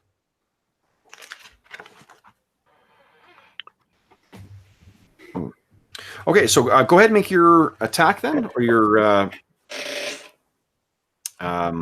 trick attack. Yeah, you still have to make it. So effectively, I'm trying to short circuit something. Hang on, where's my character sheet gone? So that would be computers, I suppose. Yeah. Hang on, I need to keep remembering my DC for this. I think it's 15 plus the CR, isn't it? Yeah, something like that. So that's probably not a 3 CR robot. Well, I mean, I haven't told you what the CR is, so but I can tell you that does affect it.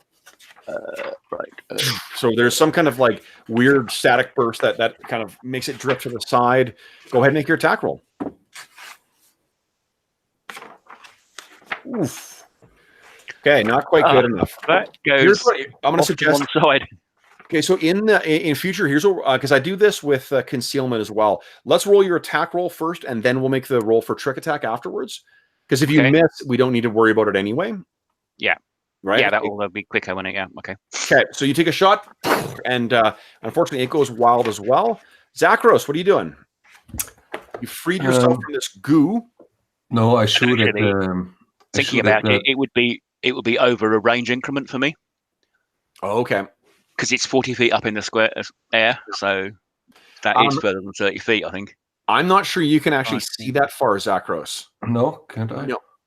Yeah, because I've been describing it as being overcast for a lot of the time. It's dark, so it's not.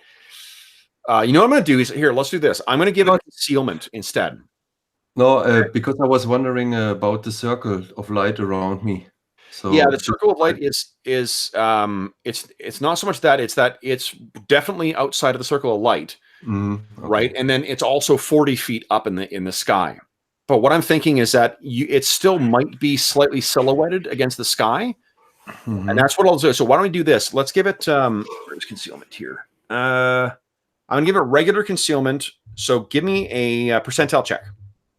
A percentage check. Okay. Yeah, let's see if you miss on concealment, then we know your attack will miss as well, and we won't bother doing it. Okay, so you can see it. You think you got a good idea where this thing is? Okay, I try with the laser pistol. Yeah. With the azimuth laser pistol. Here it comes. Big money. Oh, yeah.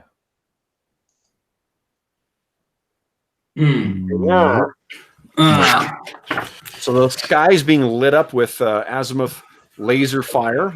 Tom, what are you doing? You could also move Zachros if you wanted. I'm entangled, but am I stuck to the ground with that web, or I can, because the entangled conditions? The entangled condition says I can move half speed. Oh, okay. Yeah, but if that web is stuck to the ground somewhere, I couldn't move. Yeah, you cannot move. Oh, okay. Yeah, so it's no. I basically then I took cover and shot at it. okay. Yeah. All right. So Tom, what are you doing?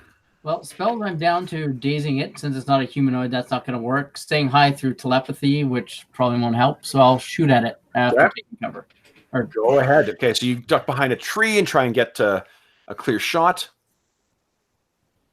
That is unfortunately not going to be good enough. So you fire, and it sort of goes wild. If that's it for you, then we're back to the drones. Once again, they're little like that thing in the front kind of fires twice down. So we got 2 against Voldan. Voldan, a 21, I guess, hits your EAC. Yes, sure. Okay. So then you take, let's see here. You take you take 10 points of non-lethal damage as 2 slam home. And then against Tom, you've gone for cover. So I think it's going to swing around and try and get a clear shot. I will give you the benefit of partial cover here. And so does a 18 hit your EAC? Yes. Okay. Which Tom? Yeah. Oh, sorry. Tom the android. All right. Tom the android, Sorry. you take 2 points of non-lethal damage. Do you take non-lethal damage? I think so. Okay, so yeah. So you're hitting just like with Voldan, like when it hits you, it's you can feel some spasming as the electricity sort of courses through your body. It's Okay. Yikes. Okay, so that is the drones actions. Voldan, what are you doing? Yeah, now I'm standing at a perfect position for a full attack. Nice. There That it should- comes. 16 should hit, probably. 16. 16 with, is it KAC or EAC? Oh, It's EAC. Nice. EAC, yeah. EAC does hit. So you hit, and it kind of, however, it has an ability. There's, as your first shot curve goes wild, its second shot goes up, and oh no, never mind. And that hits. It's got an ability to re-roll a reflex save, not a regular attack. So it hits the armor, so the plating on one of its like limbs or whatever, the hover limbs. It kind of jerks to the side, and then the central eye on it kind of pulses red, and then it is JT's turn. What are you doing, I'm JT? trying to move to that bush, Okay. take cover. Again, I'm going to try and shoot that. So is that got concealment? Do you have concealment, do you mean, or does it? Does it have concealment? It does not. No. Okay, so we'll roll first and then do Just the only reason that I was rolling concealment for Zakros is because he couldn't see it, but I could see that like maybe what he's shooting at is the dark bit in the sky, right? Like the darker. If you drive, when you drive at night and you see like even if you don't have any light, you can tell where the sky starts, even in overcast, because it's a slightly different gray than the black. Okay, so go ahead. Oh, not quite good enough. No, even though it should be +5, not +4. But 1, 2, 3. Why should it be +5? 3 plus 1 BAB plus 1 weapon focus. Right, and then +3, and that's in there. 1 plus 3 5 is 4 plus 5 plus 1 is 5. Yeah. 6 plus 5 is 11. Oh, sorry. Oh, what am I doing? I don't know. Okay. +1 plus 3 plus 1.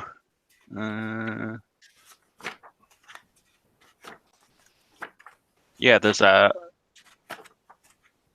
Yeah, one is Bab, one is Dex. Oh no, it is 4. So what am I thinking? I think that's right. We went through that at the beginning. Okay. All right. So you fire, and that is not quite good enough. Zachros, what are you doing? I think this is your last round of it being entangled. Then you're free. Yeah, I shoot at it again. Okay. This So drone. give me a concealment check. Okay. At that range, I have my headlights full, and It's still 40 feet up, though. it's 40 feet up. Okay, Yeah. sorry, no problem. Okay, I roll. Do you Oh, have it? What's that would have been a -2 anyway because it's over 30 feet for me. Oh, shoot. Okay. Shit. So you fire what you think it is, and it's damn it. Yeah. Okay. Damn human eyes. I imagine that's your first cybernetic implant. That will be. I have to get rid of this. Flesh is weak. Okay. Eyes. And Well, JT says, "Well, if you get the parts, I can fix you up." He does have medicine as well as the robot. Appreciate it. All right. I will shoot again with my pistol because that's what I can do. Okay. Here it comes. Oh, that's good enough. Nice. Okay, so bang, and you're shooting at which one, Brent? The one that's firing at you? Yeah. Okay. All right. Okay, so then it is. Let's see here. The drone's turn. Okay. So first thing,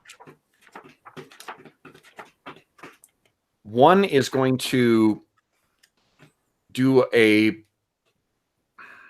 there's like basically like the light laser kind of scan thing that you see in sci-fi films where it kind of like runs over, pulses light across.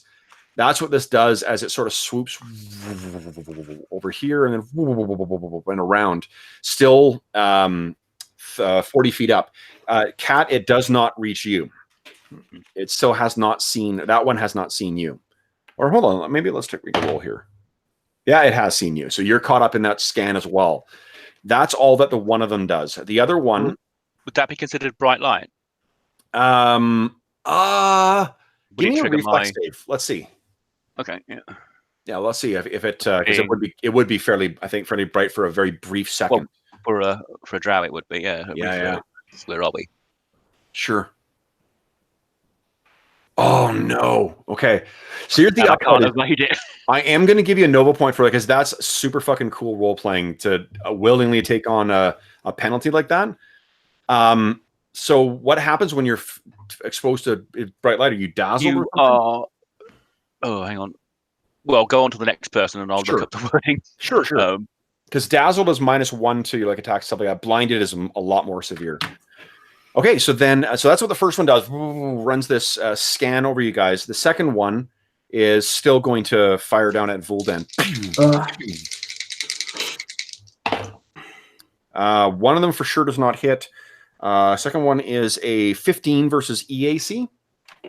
EAC, yeah. I only have 14, so it hits. Oh, shoot. Okay. So you take 3 points of non-lethal as another one of these pulses hits you. I'm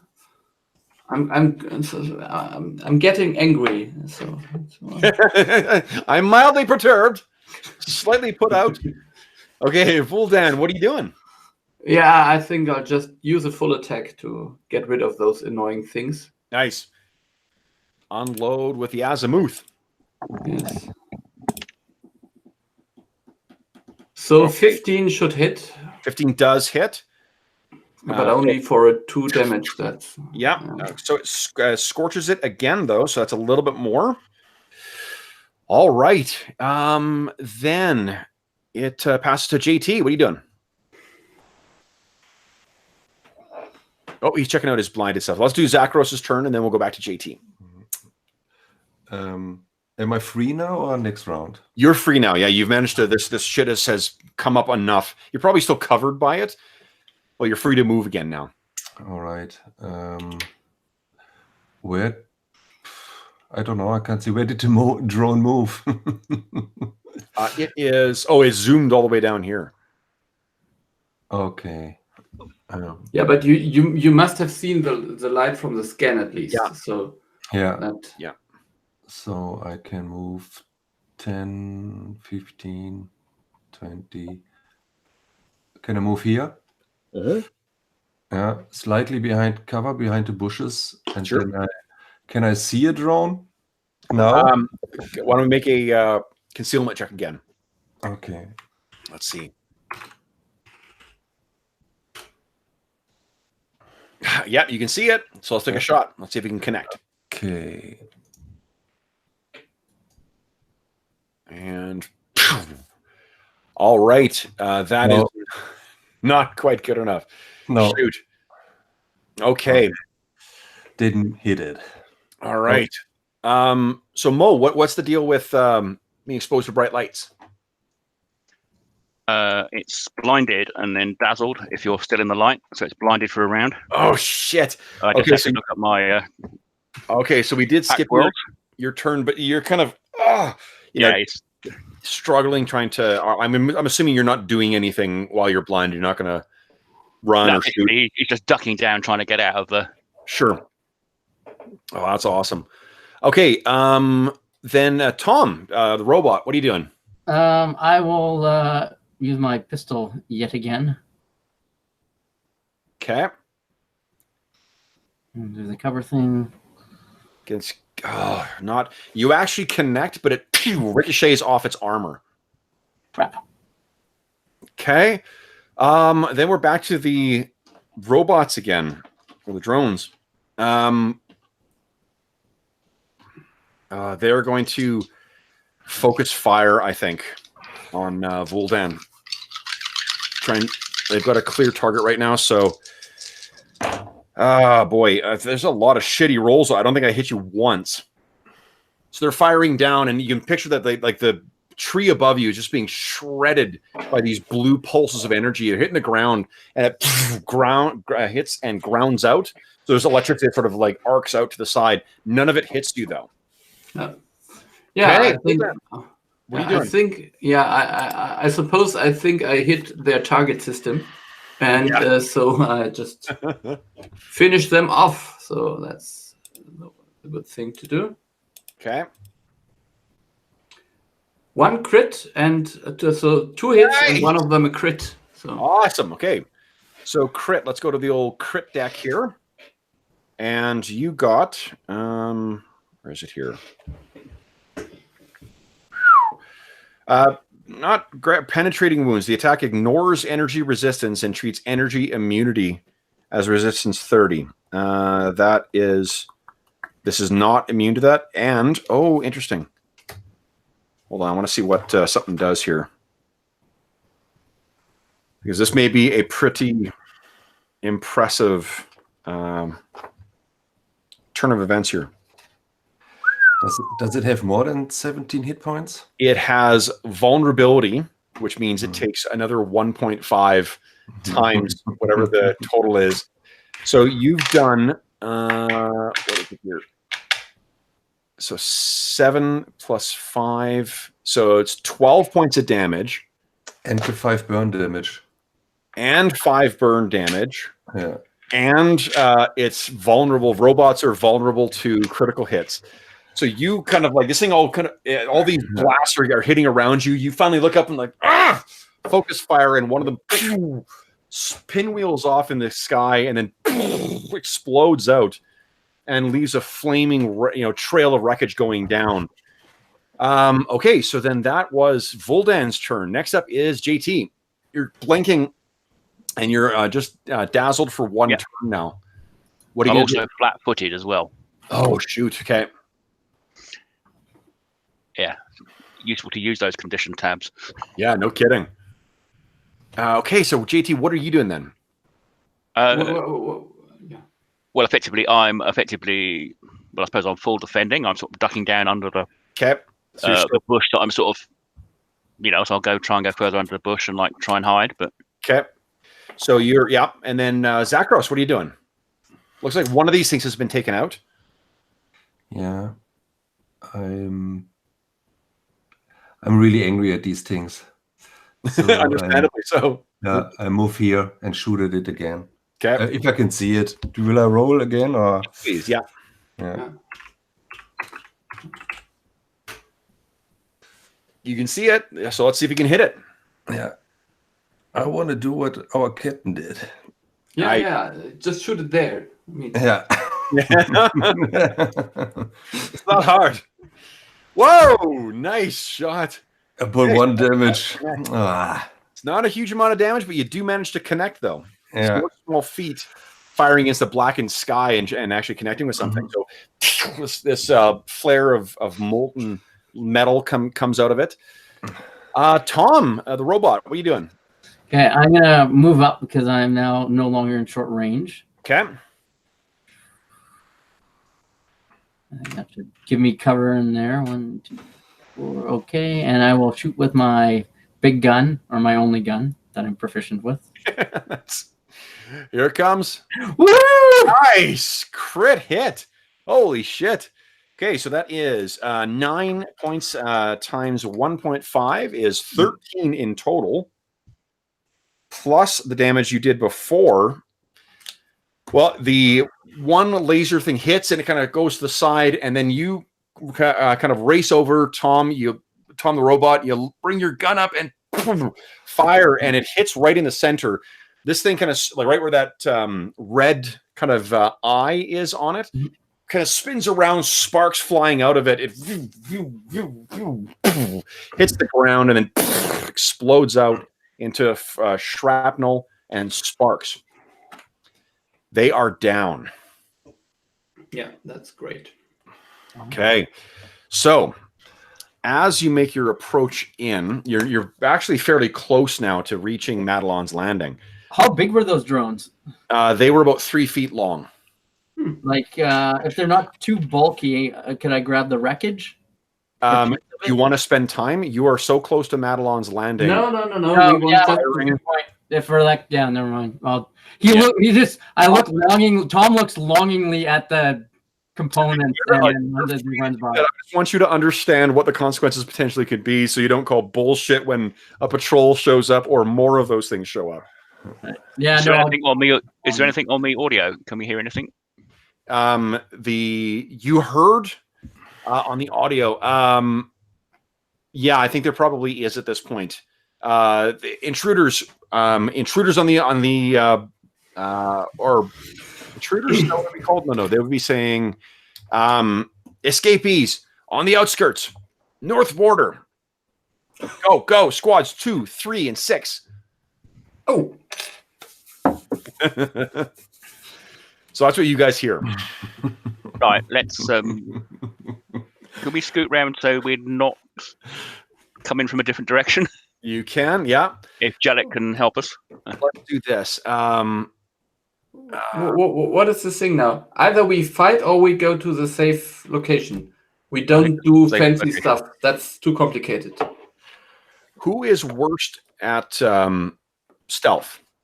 I got a +2. I'm pretty sure I'm pretty close to being the worst. No, I don't think so. I have +1, I think. Oh. Yeah, I have just that +1. All right, then, Zachros, would you kindly give me a stealth check with +4? All right. I'm going to see if you can follow. So that's 24. Nice. Okay. So what you guys can see is you, with Jellic's help and with Vuldan's direction, you guys sort of managed to get up and like, go. And Tom, the robot, you're kind of like, no, I'll just grab it. And they're like, there's no time. Drag you along. You guys wind your way around, and then you reach the north end of Madelon's Landing. Where's our map here? Boom, there we go. And you guys are able to make your way down. You sort of can picture you reach the edge of the thicket there. You kind of slide down. Jellic's like, wait, I'll go first. He races forward, kind of looks around. You can hear the sound of the like booted and armored footfalls of what you're guessing are some squads, and they're speaking in Aslanti as well too, racing away somewhere over here, or maybe over here. Oops, there we go. He holds up the hand, like wait, go, come on, let's go, and you guys go racing into Abretta's junkyard. So in the darkness, and I'm assuming you guys have killed your headlights. There's really not much light here. There's a light coming from in here where floodlights are coming out from the top of the garrison. And seeing this thing in person and seeing those guns in person, you guys have noticed that sort of weird triangular kind of shape to it that you saw in scan. Seeing it in person looks a lot more impressive, even though it's kind of cuts this weird, there's these bright lights going down. There's the big guns on top, that and are positioning for the sky, and you race in. So the junk shop, let's see here. The workshop consists of 3 interconnected prefabricated modules, each the size of a shipping container. The central module is open on one side and appears to be a repair bay, although the tool chests, spools of wire, and broken equipment stacked haphazardly around the area imply that the repairs are slow going at best. Storage crates, broken furniture, and scrapped engines litter the yard around the junk shop. A short metal fence surrounds the yard, separating the chaos within from the ordered paths and shrubs of the surrounding colonists' modules. This is, of course, an eyesore here. You guys make your way up to the door sort of leading into the junk shop. And Jellic sort of goes up and bangs on the door. And you hear this woman's voice from inside. What? Hold on. And she pulls the door open, and this is what she looks like.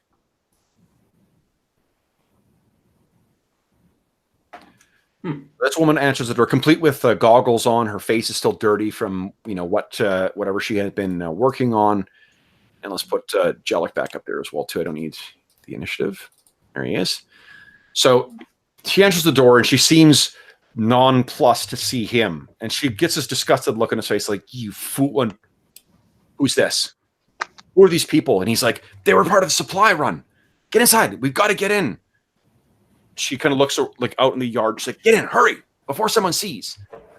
And you guys all race inside this the junk shop, and then she closes the door behind you. The inside of this shop is basically as dirty and full of clutter and shit as the rest of the yard is. And she sort of looks you guys each over with this very stern and piercing gaze. And then she turns back to Jellic and kind of shoves him. She's like, "What were you thinking? Did you make a run for it again?" And he's like, "I had to do something." She's like, "We were working on a plan, you fool. You're lucky you aren't dead." She kind of gives him one last kind of hit, and he staggers back. And from the interplay between the two, you can tell this is probably how things normally go with these two. She turns to you guys and says, "Who are you?" We're the crew of the Liberator. And we're actually Sedona's friends. We were just on a cargo run, and we're just trying to find out what on earth's happening. You're friends with Sedona. Did she send for you? No, but we are coming to liberate the planet. That's why we are coming with the Liberator. I mean, makes sense. You brought a warship with you. Sedona's message got through? Yeah, warship, cargo ship. Well, we didn't get a message. I mean, we were on a normal cargo run. Did she try and send a message? Yes. Before the communications rig was destroyed, we think she tried to get a message off. They took her, though. We didn't get that, did we? No. Yeah. No. Where are they holding her? In the garrison in the center. I'm sure you saw that. The floodlights. How many soldiers are in there? We've been trying to keep track. It's between 40 and 50. Mm-hmm. It's tough. It's tough to tell because they all have they all wear masks. Yeah. Okay. Well, they're down about 10. Yeah, so it's only 40 now. Okay. Yeah, 30, what do you mean 10? And she turns to Jellic. "What were you up to?" And he says, "It wasn't me." Dang, he kind of points to you guys. Yeah. Hey, Alberta, listen. We need to rest the whole day. We were running and killing, and we are exhausted. We need to rest. She kind of crosses her arms. And she looks at Jellic.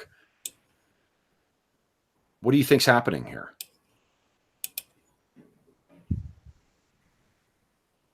Someone is taking over the planet, and you let them?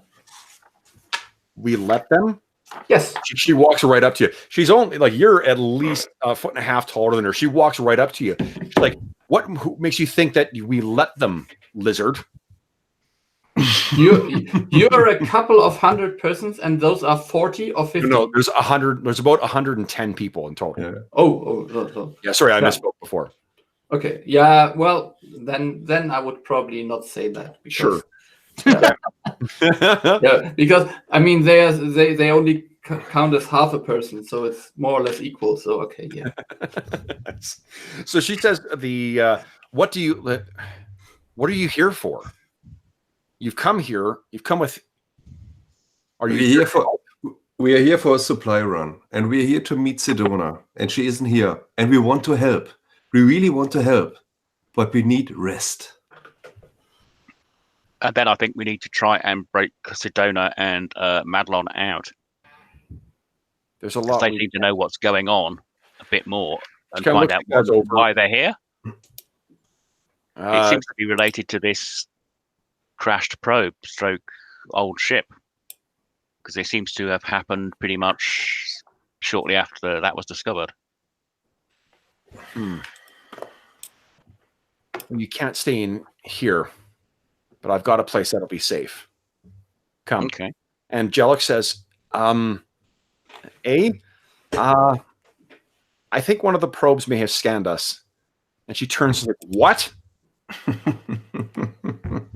Kind of looks, he's like, that one, he gestures at Tom the robot. He fell when we were coming in, and she looks at you guys. She's like, well, wonderful. So they know that they know what to expect. We have androids here. We have humans, but we don't have many Vesk.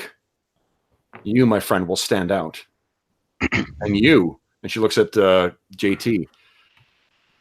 We don't have any of your kind here. If they've got you on, this means you can't move out in the open. Mm-hmm. So she shoots a look back at Jellic as if it was his fault in some degree, and then says, "All right, come. I've got a place." And she leads you deeper into the sort of the mechanics shop, and she gets to a point where there's like a workbench that's full of a bunch of shit and like it looks like a mess. But she walks up to the thing and then hits under the table. It's full of tools and like half done projects. She hits a button and you hear this ka-chunk, and then the whole thing kind of goes back. Nothing falls off the desk. Everything seems to have been secured on there. And it's this like a walkway leading down into kind of a place that's been dug out in underneath the container. She's like, down there, come. And she turns to Jellic. She's like, you wait here. And she brings you guys downstairs. You get down there, and then she, it's all dark when you first get down. She hits a light, and then kind of there's some a couple lights down there. There's a couple. I'll put my sunglasses on before she does that. Yeah, sounds good. Yeah, you can see exactly where she's going. And after the experience of today, you throw your shades on, lights come on. She's like, stay down here. Get your rest, and we'll talk tomorrow. If you really want to help, we can talk about what you can do. Yeah. Bring some food down. I don't doubt that you're hungry. Mm-hmm. And thirsty. Excellent, thank you. Yeah. Looks very well. So she hits up. What do you guys want to do for your evening then? She'll bring you the food in. If you want to chat to her tonight, you probably can.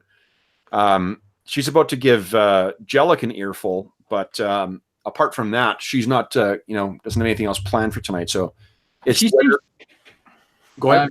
And she seems to be in like got a bunch of mechanic tools and stuff. I was wondering if I could use maybe some of the animal and some of the parts around here to construct like just level 1 frag grenades or something? I don't think there's sufficient. No, like what you would need is so like rules wise, if you don't have the specific components for it, you need the whatever it's called, the universal UBPs, yeah. Yeah. Yeah. And they don't have that. Okay. Yeah. Mhm. So what? What? She'll head off and well, wait, hold on. Do you ask her about that stuff? Yeah. Well, I'm because I've got some time on my hands. Right, but what you're doing is so I don't think that at this point she's going to let you have, if she has any, she's certainly not giving it to you. Okay, that's Right, fine. because you're asking basically, you're strangers coming in asking her for free stuff. Tom doesn't get human emotions so well, or biological emotions so well. So he's that whole diplomacy sensing. Yeah, but I mean, like what's your penalty? -2? Yeah. Yeah, like -2 is a -2. It's not that you're you're so foreign to foreign interactions. No, but he'd be like, okay, well, it's worth a shot. I'll ask because we're helping them. Okay. Okay. Yeah. And I'll say, well, you might want to let me deal with the weapons. He is actually he is a professional armorer, so that is his second string thing he did on Absalom. Could she just tell us a little bit about how these Aslanti are organized? So we would know how they patrol and whatever. So sure. What we'll say is, like, let's do this scene with you guys have you guys have got yourself settled in, you got your armor off, you're kind of getting ready to relax, you're taking stock of how your injuries and whatever, and she brings her food down as well as some drink. It's really not much, and it's all probably local grown stuff, and it's probably fairly sparse, or it's fairly small portions just because of they've been under occupation for a month now. So she says, you best make this last. There's not likely to be much more until we see something. So Jellic tells me that you came here to deliver for Sedona. Are you friends with her? Or do you know her? We do. Yes. We've been friends for a while. Back. Okay. Then before he retired. We had a kind of business relationship. I see. Are you intending the implication that I'm taking from that? Oh, do you mean like are you trying to say like that you were involved in more operations of paralegal uncertainty? Yeah, exactly. Yeah. Okay, so she says, I see. Then, but you're not the ones who responded to her signal. No, we didn't get any signal. No. She got a response from who? Was it the Atlantic, maybe? If there's nothing else I've learned as a colonist, it's you work with the tools you've got. So the Aslanti don't know it. I take it that Jellic told you how long they've been here. That probe crashed. We found the probe and a ship. Sedona explored it, or at least made some initial inquiries into the old starship, and then shortly thereafter, they suddenly showed up. And they don't know it yet, but there's a few of us who've been coordinating resistance. I've been in charge of that, but we don't have all the pieces we need to really take any steps yet. I don't know when their ship is planning on being back, but it's been gone for quite some time now. The first step we need is what you've taken, is to weaken some of them. We need to weaken them more. A few targeted strikes in town can reduce their numbers, weaken their defenses, or both. Sedona and Madelon are at the garrison, as far as we know, if they're still alive. And at this point, attack on the garrison would be suicide. We need to find some way of getting in there. We're not equipped for it, and well, if you can get in there, the rest of us can then take up. You have to understand that the people came here not to fight. We're scientists. We're colonists. Mm-hmm. Okay, so what help do you need? I mean, I doubt there's stuff on the ship. All that cargo was just general colony stuff. No weapons, nothing special. Well, there's a couple of things we could do. One, we've been batting around some ideas. The assault on the garrison is the ultimate goal, but at this point, we don't feel we are strong enough to do that. We couldn't even break through the barriers if we wanted to, and they've logged each of us as well. So we could. There is a patrol that has been. The Aslanti are not sympathetic. I don't think they even see us as people. But there's one patrol in particular that has been particularly cruel. And we happen to know when they will be on patrol near our cemetery. The cemetery that they helped to fill. And if you guys pull up that, kind of display again, let me just minimize our girl here. This is the cemetery over here. Mm-hmm. It's far enough away from the main colony that you won't see immediate responses, and we could take some of their number out. There's also we have a problem with a local wildlife called hobgars. We know. They come We've in. experienced them. Oh, then you're familiar with those pests. Well, Yes. we've designed a trap that deals with them. The trap is located at the top of a tall pole near the center of town, and she gestures on the map to right here. If we hit that, they are sure to cause problems for the nearest building with power. And then she sort of gestures to where the garrison is. Mm-hmm. I like it. Yeah. I think the cemetery is a good start, and then when we're getting ready to attack the main base, the tower would be a good target. In addition, I don't think you're wrong that they're here because of that starship. The only information we have about that old thing came from Sedona's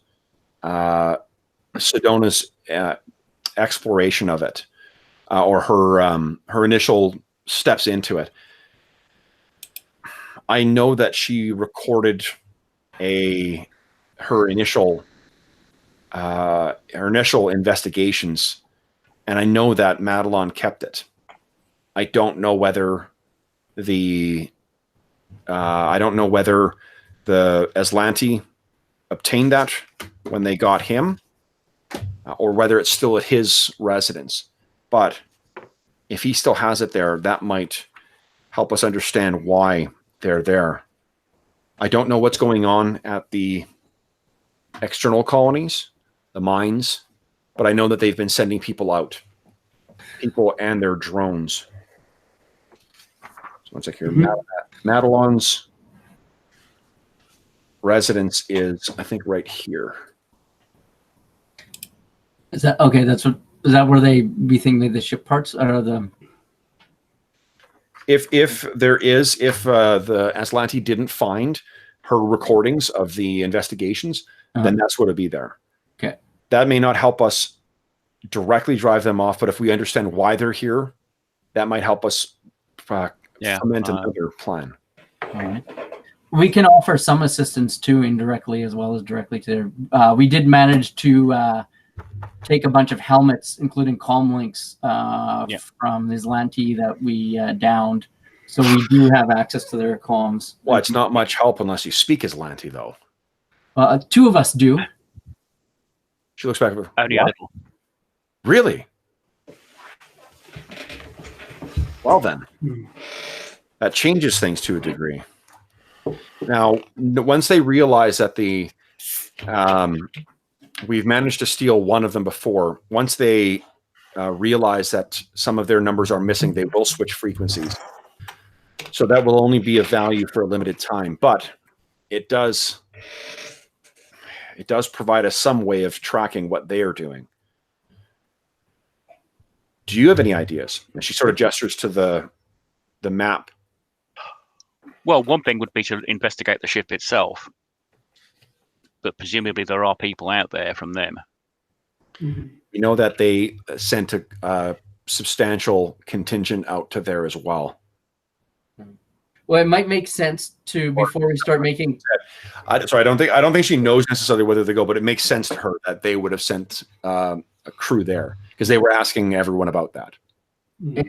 It makes sense maybe to see if we could find, see if there's any missing notes, because that's the quietest thing that we could do. And then maybe it's a secondary objective would find be out more why they're here. That might give us some extra clues that we can do sort of stealthy.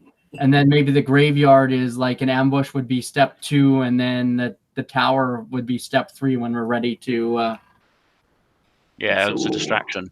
Yeah, weird kind of planning. We should first kill them, but we could use a distraction. So we could probably make an image of Volden appear with a comm unit at a certain other place, or give false messages or something in their comm links. But we can only do that once. So we can probably spread their numbers. Yeah, I think that would be good when we finally attack the. Try and draw them away, because we can then.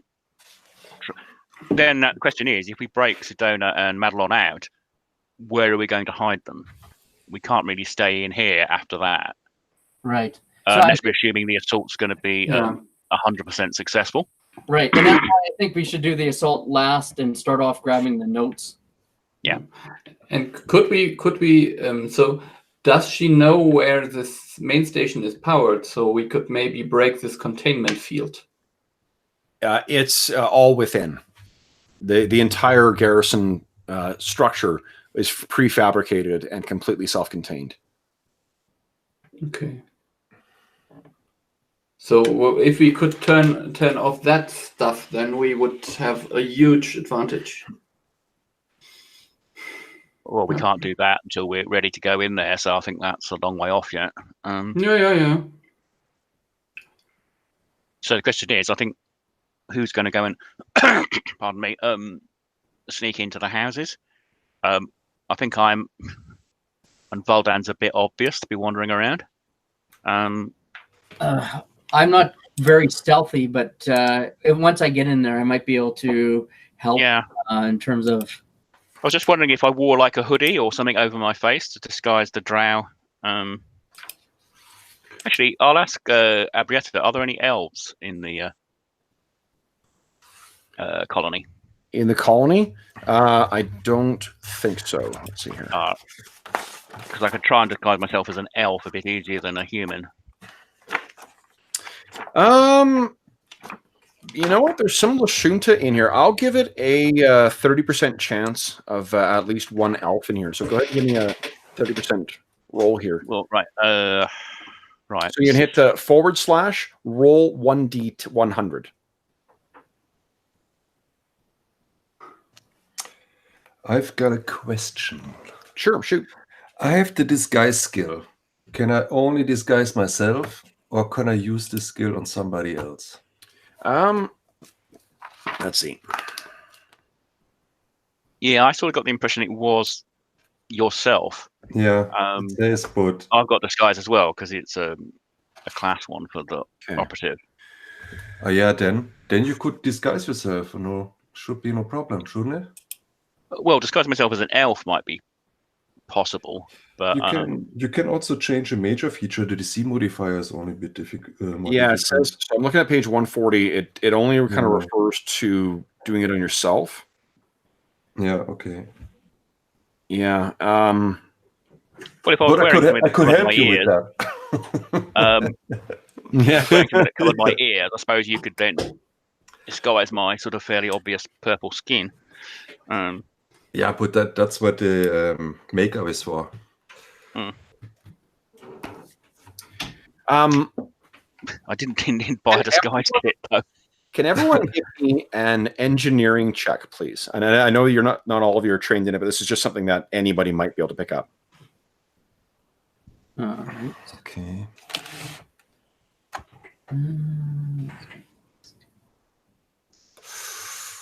Oh.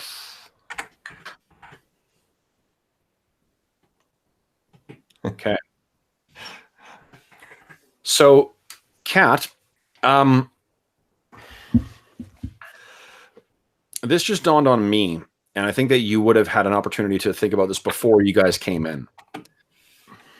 If the comm unit is active, I imagine that it operates both as a receiver and a transponder. Yeah, which means but I think we set it to receive only. right, but if it's active, they might have traced them. Yeah, that's the thing. Like I think that you would realize that there's probably some kind of tracking feature in here. Now, whether that is interfered with by the static, like that, that probably plays in. But being this close, there may be keeping their armor. It may be something they could track down. We got a very cruel dungeon master. Not just thinking yeah, in that case, I'm going to shut them down then. Yeah, that sounds good. Depower them. I mean, if we are going to try and use them as a decoy, we can always turn the power back on. Yeah, that sounds like a plan. So I'll do an engineering check to make sure there's nothing hidden. Sure. What's your engineering? What's your engineering bonus? Yeah, I'm not sure you've actually got my skill focus in. It's 12 with skill focus. Okay. I can assist with that because I'd be worried once I figure it out. Okay. So I'm going to roll for you. So as far Can as I assist, Kev? What's that, Brent? Can I assist? Yeah, I heard you. I applied the +2. Yeah. So as far as you know, you have got it powered down. There's absolutely no chance of this thing transmitting. It's strictly a receiver, and you've got it so you can turn it on and off at will. Okay. Well, I think we'll leave it off for the time being then. Okay. So what is the plan then, guys? You're going to catch some sleep first, or what? Yeah. Yeah, I think we need a full hour's rest. Okay. I can't even recover stamina points anymore. Pharasma took so much power off me. Okay, so you guys all get a good night's sleep, and you are able to recover how many hit points do you recover per day? Is it that you have to spend a renown or a has somebody lost hit points? No, everybody's has their okay, great. Points. The stamina points you regenerate after sleep anyway. How many stamina? Is it all? Yes. Yeah. It's not this. It's not that you sleep, isn't it? It's that you spend a resolve point.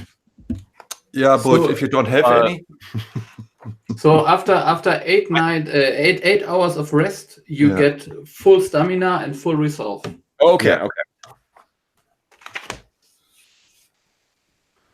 Okay. So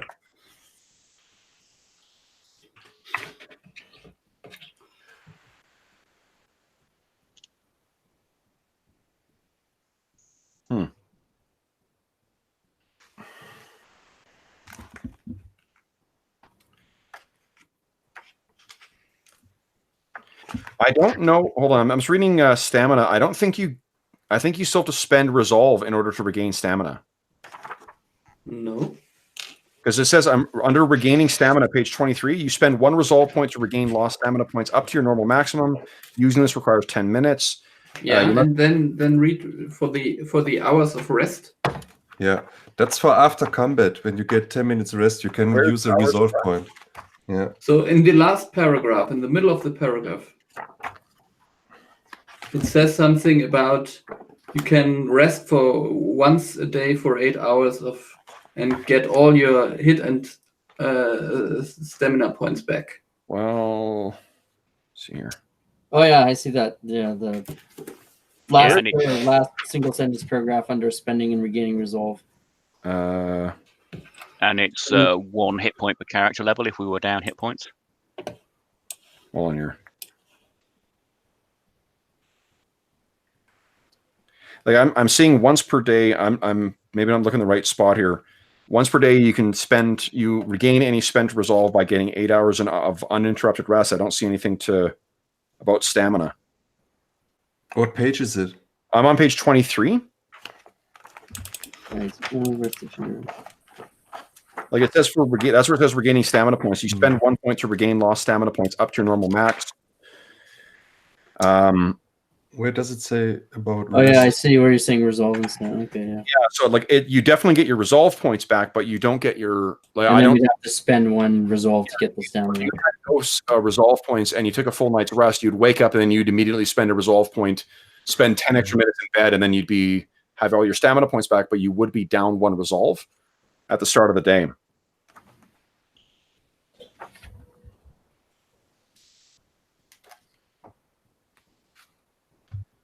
Like it does say that. Look at page 22. At page 22 in the last paragraph it says. Yeah. Up to once a day. Yeah. Well, I just copy the sentence. Yeah. Which last paragraph are you talking? Like what section? The last paragraph on the right side of the page, or do you mean? Yeah, hit points and stamina points. Okay. Page 251. Yeah. 22. Page 22 it is. Yeah. Okay. Once per day, you can regain some hit points and all your stamina after 8 hours uninterrupted. Why did they not repeat that in the next section? Yeah. Jesus Christ, Paizo. Okay, no, that's fine then.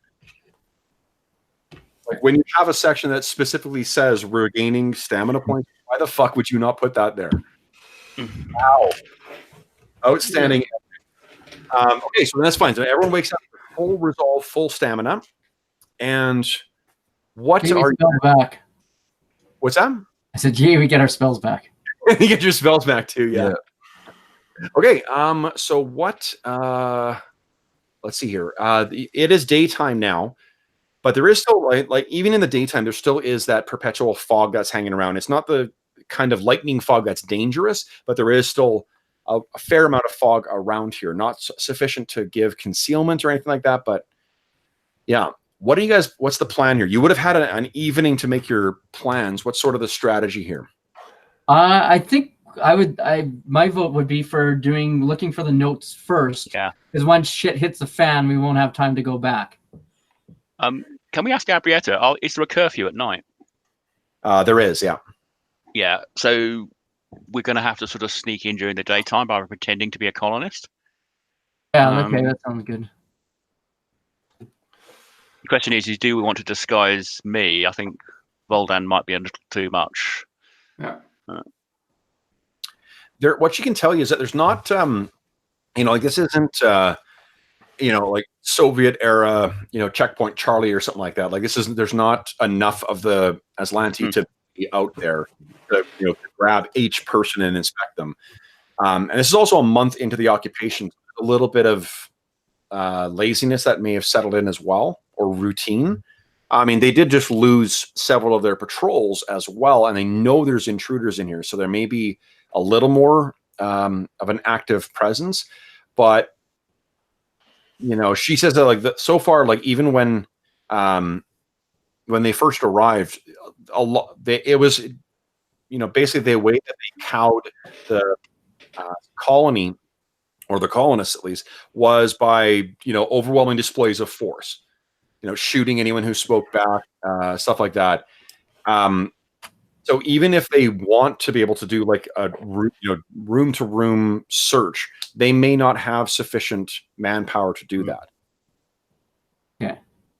So yeah, maybe we should take advantage and just take the outskirts and quickly get into that house and take a look. Yeah. Okay. So what about So are we all going? Go ahead, Mo. Sorry, I was talking over you. Well, I was saying, are we all going to go, or is it just the ones that can pass for colonists a little easier? I mean, it is splitting the party up, which is not a good idea. I think we could split the party up and Wodan could just move somewhere else. So maybe that we could Yeah, that might be a good. distract. Maybe he could like position himself in like the foliage and give us cover if we did come under fire, sort of like a sniper in the bush. Yeah, something like that. Unfortunately, I don't have a sniper rifle with me. Otherwise, I could do that. Well, I mean, any rifle should have fairly decent range and. No, you've got to be. It's got to be a sniper rifle, I think, in this. Yeah, but I mean, for the concept, hide in the bush and shoot at anything if we're caught. Yeah. Without actually, and you even could use it. I'm looking at the scale of the map. It looks like that everything is about like 30 to 50 feet away from the edge. Like they don't want to. It would be, given the things that lurk out there in the jungle. It's not probably safe to build too close to the jungle, or they would have cleared back in it. So, look. So this guys, you guys have the map available to you. Your characters. This is the place you're going. Right. This is the that's the Abretta's junk house. Now, what I can tell you about or what she can tell you, I should say, about about his shop. So, Madelon Kessie is a Lashunta. That's the administrator who was assigned here, and they gave him 2 of those canisters as private residence, 2 modules, but he actually converted one of them into a chapel for Abadar that he oversaw. Like, he provided services for people for about 5 days a week. And he often used the dining room in his module for meetings with members of the colony on a day-to-day basis. And so one of those. Yeah, sorry, go ahead. Yeah. Oh, I say one of those modules is actually a church to Abadar, or a chapel to Abadar, and the other one is his actual living quarters. I was going to say, could we go by the route I've just drawn on? That would sort of keep us out of the direct eye line.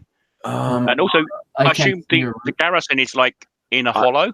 I don't see the. Oh, I've just drawn on it. It doesn't let you draw on the thing. Should have. No. Or maybe I don't have the right permissions.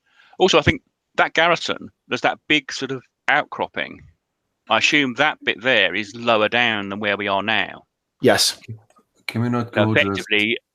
The sight lines aren't as good to the north and. Oh, I see it now. East. Just showed up. Yeah. Could we just wait for Thomas and see what he has got to say? So yeah, that would be nice. I'll wait. No, you should say something. You're talking, but we don't let you. So. All right, no problem. I just wanted to make the suggestion. Maybe we should stay together and sneak at the outskirts here around to that building, because I think it's better when we stay together. I agree. And I think what could happen is, see if you guys can see where I'm pinging. The people who don't maybe have skill sets that would be useful in the building we could put them in here, and if some shit goes down, then they can open fire from cover in there and support us while we exit. Yeah. Presumably in that case, we'd exit to the west, like maybe in here or whatever. Come back to Madelon's landing a day or so later, so we don't draw them onto Resistance HQ. Yeah. Okay. So I'm probably fairly good at finding stuff. And presumably I can disguise myself by having a hood up, and maybe trying to, if I can borrow some cosmetics from Abrietta, try and lighten my skin a bit. And I speak a whole bunch of Tom speaks a whole bunch of languages. He's really good with ancient technology. That's a sort of specialty. Mm-hmm. Okay. So you guys have a plan? Yeah. Yeah, I think so. So Abretta can give you the passcode to Madelon's private residence. Yeah. as well, so you should be able to access it. And we'll say, that one on top there, that's the bottom one is the, what do you call it, is the chapel, and then this will be his residence. Okay. Okay, so let's do this.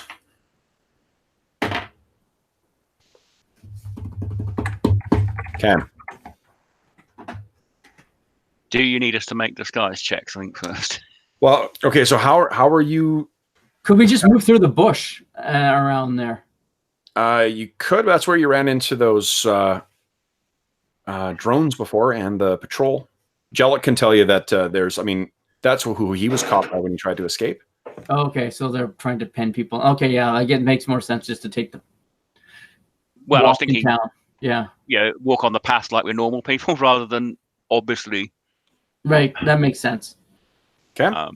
Because effectively we can go around the route I had, and we are sort of covered. Obviously, maybe if we get Abrietta or someone else to check there's no patrols in that quarter of the Madelon's Landing before we go out. What time of today are we leaving? You guys have a full day and then into the evening. It's up to you guys. You only need 8 hours. Should we go? There is a curfew though, so we can't really go in the nighttime. Yeah, well, let's do it in the morning. We don't have anything better to do, so. Yeah. Okay. And don't want to be seen to be too. We should go, I think, either before sunrise or at the twilight. So we have at least a bit of cover. Oh, what do you mean? Are there people normally? We'll just ask and see if there's people normally moving around at dawn. Yeah. Would we be suspicious or just be normal? Yeah, I think it would be fit in with whatever people normally do. Yeah. Okay. I mean, in the occupation, people are generally like they have work to do, so they're probably in their modules. There's a little bit of moving around, but not like a market or something like that they're going to. Okay. Well, I guess we'll just go at first light then. Okay. Yeah. Yeah, I try to disguise myself like one of these scientists or normal people and try to hide my guns. Okay. If somebody sees me, I don't look that much suspicious. Okay.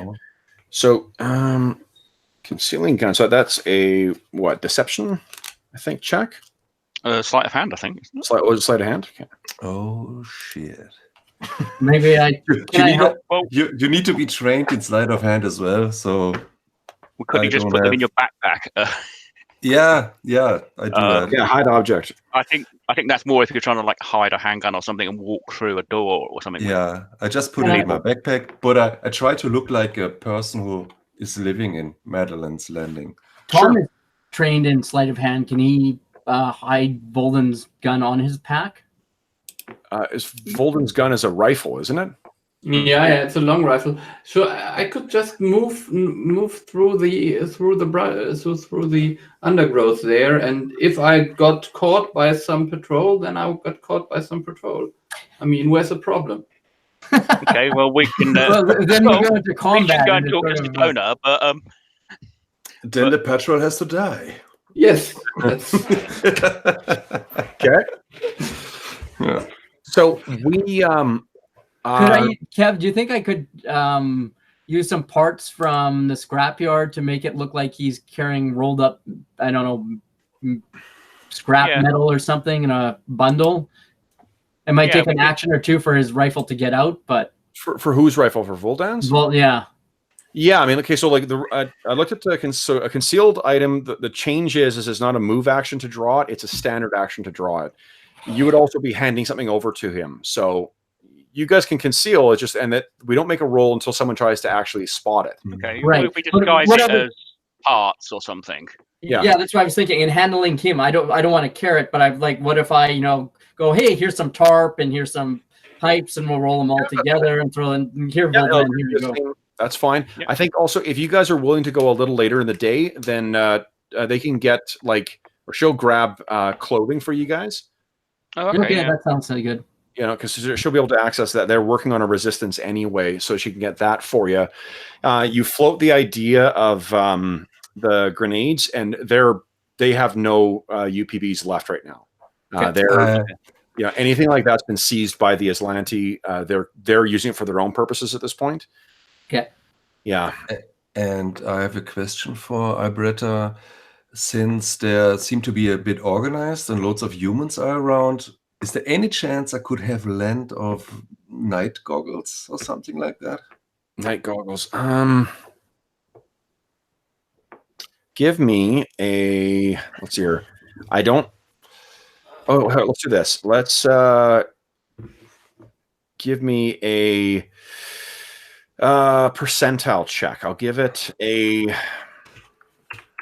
I'm gonna say it's about a 20% chance of that being there. Okay. Okay. Okay. Yeah, because I'm thinking there may have been, or at least ones that she's able to secure. They may still be there. Someone, if you ask like later, but from right now, she's not aware of anyone who's got access to them. Is she not wearing some? No, those are like work goggles. All right. Just double checking to make sure that the armor that the cadets wore that didn't have any dark vision stuff in her night goggles in it. However, she can. I mean, yeah, that's something that she could potentially get later. Okay, then if there is Kat, what are you doing in terms of your disguise again? Well, if I can wear the colonist clothes and sort of have something that goes over my ears, and I'm going to try and effectively lighten my skin to look more like elf. Yeah, I don't know if Abretta or one of the resistance can help with makeup. So, Abretta is I did neglect to buy a disguise kit, which was a bit of a mistake of a character. Do you need a disguise kit in order to use disguise, or is it? Oh, I think it gives you a bonus. Yeah, effectively. Okay, so it's not like it's not like thieves' tools where you need them in order to actually use them. No, so I think you do need for hacking and some other stuff. I think why don't you give me a disguise check, and I'm going to give you a minus. I'm going to give you a -4 on it, just because it's like you're really making use of. Okay, so it's 12. Okay, so that'll be the. You've got yourself partly obscured, so no one's looking too closely. You've got some, foundation or something you've used to lighten your skin as best you can, and you guys are ready to head out. Okay, so yeah, because obviously I've got gloves on my hands. So okay, now would you guys pick someone to make a perception check for me? Could we just so Vuldan would just go through the woods, and not on the street. Okay. Well, didn't we just? I have +8. Yeah. So you never asked me. So probably. I mean. Yeah, we were talking to you because Tom was working on disguising your rifle. Yes, I thought so, and I said I would like to go there, and so you just did your thing. So that's probably a question of not. Well, not whatever. You have to disguise his hammer as well. Yeah. So it and my antimatter rifle and my. I think the hammer is a bit obvious. Yeah. Well, you that as a tool. Is sleight of hand a trained only thing, or can anyone try? Yeah, it is. Oh shit. Okay. Okay. So then, it sounds like Vuldan is going to try and get out into the cover and sort of make his way around, tracking you guys along that way. Everyone else has their disguises or their alternate clothes or whatever. Right. Vuldan, I'm assuming you've got all of your gear with you. Yes. Do we have an active headset? Is someone listening in? I'm not. No, I don't think we need that. We'll take a deactivated one. And effectively, I assume I've disassembled it, so I've just got the actual comm bit. So I'll take it turned off. Then what I would like pear-shaped, we can start listening then. Someone nominate someone to make a perception check for me. Well, I think it's either me or who else was the good. Yeah, rather than have everyone roll, I'm just going to get one person to roll. Okay, so whoever's the best roll, that's not Tom. I have +8. What do you have? Yeah, JT? me too. Who's feeling lucky then? Ah, come on, JT. You're the operative. Okay, yeah. Okay, so Right. you'll get a +2 to your check as well.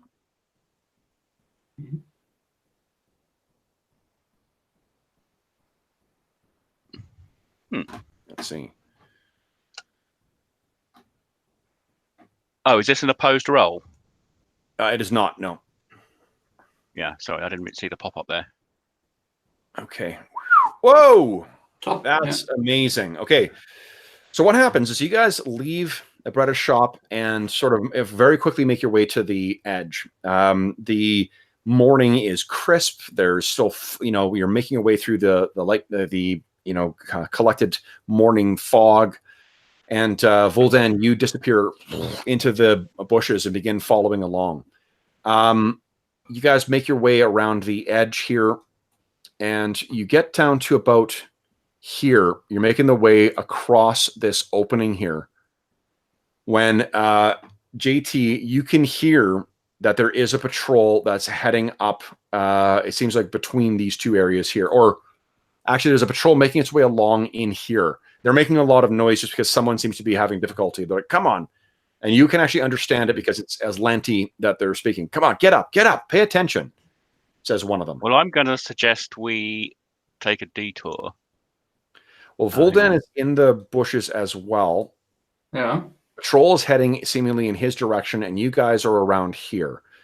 The patrol doesn't seem, at least for what they're saying, JT, they can't hear you, nor can they see you right now. But if they're going to continue on in the direction that they're going, it's definitely going to, they're going to run smack into Voldan. Now, our comms don't work at all. what I'd like you to do is think about what you want to do for 2 weeks and let me know in 2 weeks' time, because this is where we're ending the session. All right. So let me get out of the thing here, and then we'll commence with the outro. It's a game. Okay, stop sharing. Camera's back on. Great. All right. So for those listening at home, thanks for joining us for session 5 of our ongoing campaign playing Starfinder. As always, if you have any comments, questions, or concerns regarding the session, please don't hesitate to leave a comment in the comment section below, and I will endeavor to reply in a timely fashion. You can also reach me on Twitter at Dungeon Musings. You can also reach me by email, and my email address is dungeonmusings@gmail.com. Also, you may notice that in the link in the description of or rather in the description of this video, there is a link to something called Heroes Save Villages. That is the charity fundraising campaign that we're running on the channel. Something where we have paired up with SOS Children's Villages International, a really terrific charity that benefits children living in very difficult circumstances. If you enjoyed the content in the channel, if you enjoyed the session, I just ask that you consider clicking through the link and learning a little more about the Heroes Save Villages initiative and about the SOS Children's Villages International charity. This is, we don't run a Patreon on the channel. We don't, we do this because we love playing games. But if you are interested in throwing some money in our direction, I would ask that you put it in that direction, because it's a great charity, and any money that is donated goes directly to assist them in helping the kids that they that benefit from their charity. Last but not least, I want to give a big thanks to my players. So, Brent, Ingolf, Thomas, not the robot, and Mo. Yeah. Thanks so much for playing today, guys. This was a lot of fun, and welcome to second level as well, too. Second level under your belt. You fought your first robot. I feel like we're slowly making our way through the checklist of things we need to do in a sci-fi game. You fought a robot. You had dogfight in space. So we're on our way. Oh, and you fought nameless soldiers or faceless soldiers as well, too. That feels like a tech. So great. Thanks, guys. Until next time, thanks again to those listening at home for watching, and happy gaming.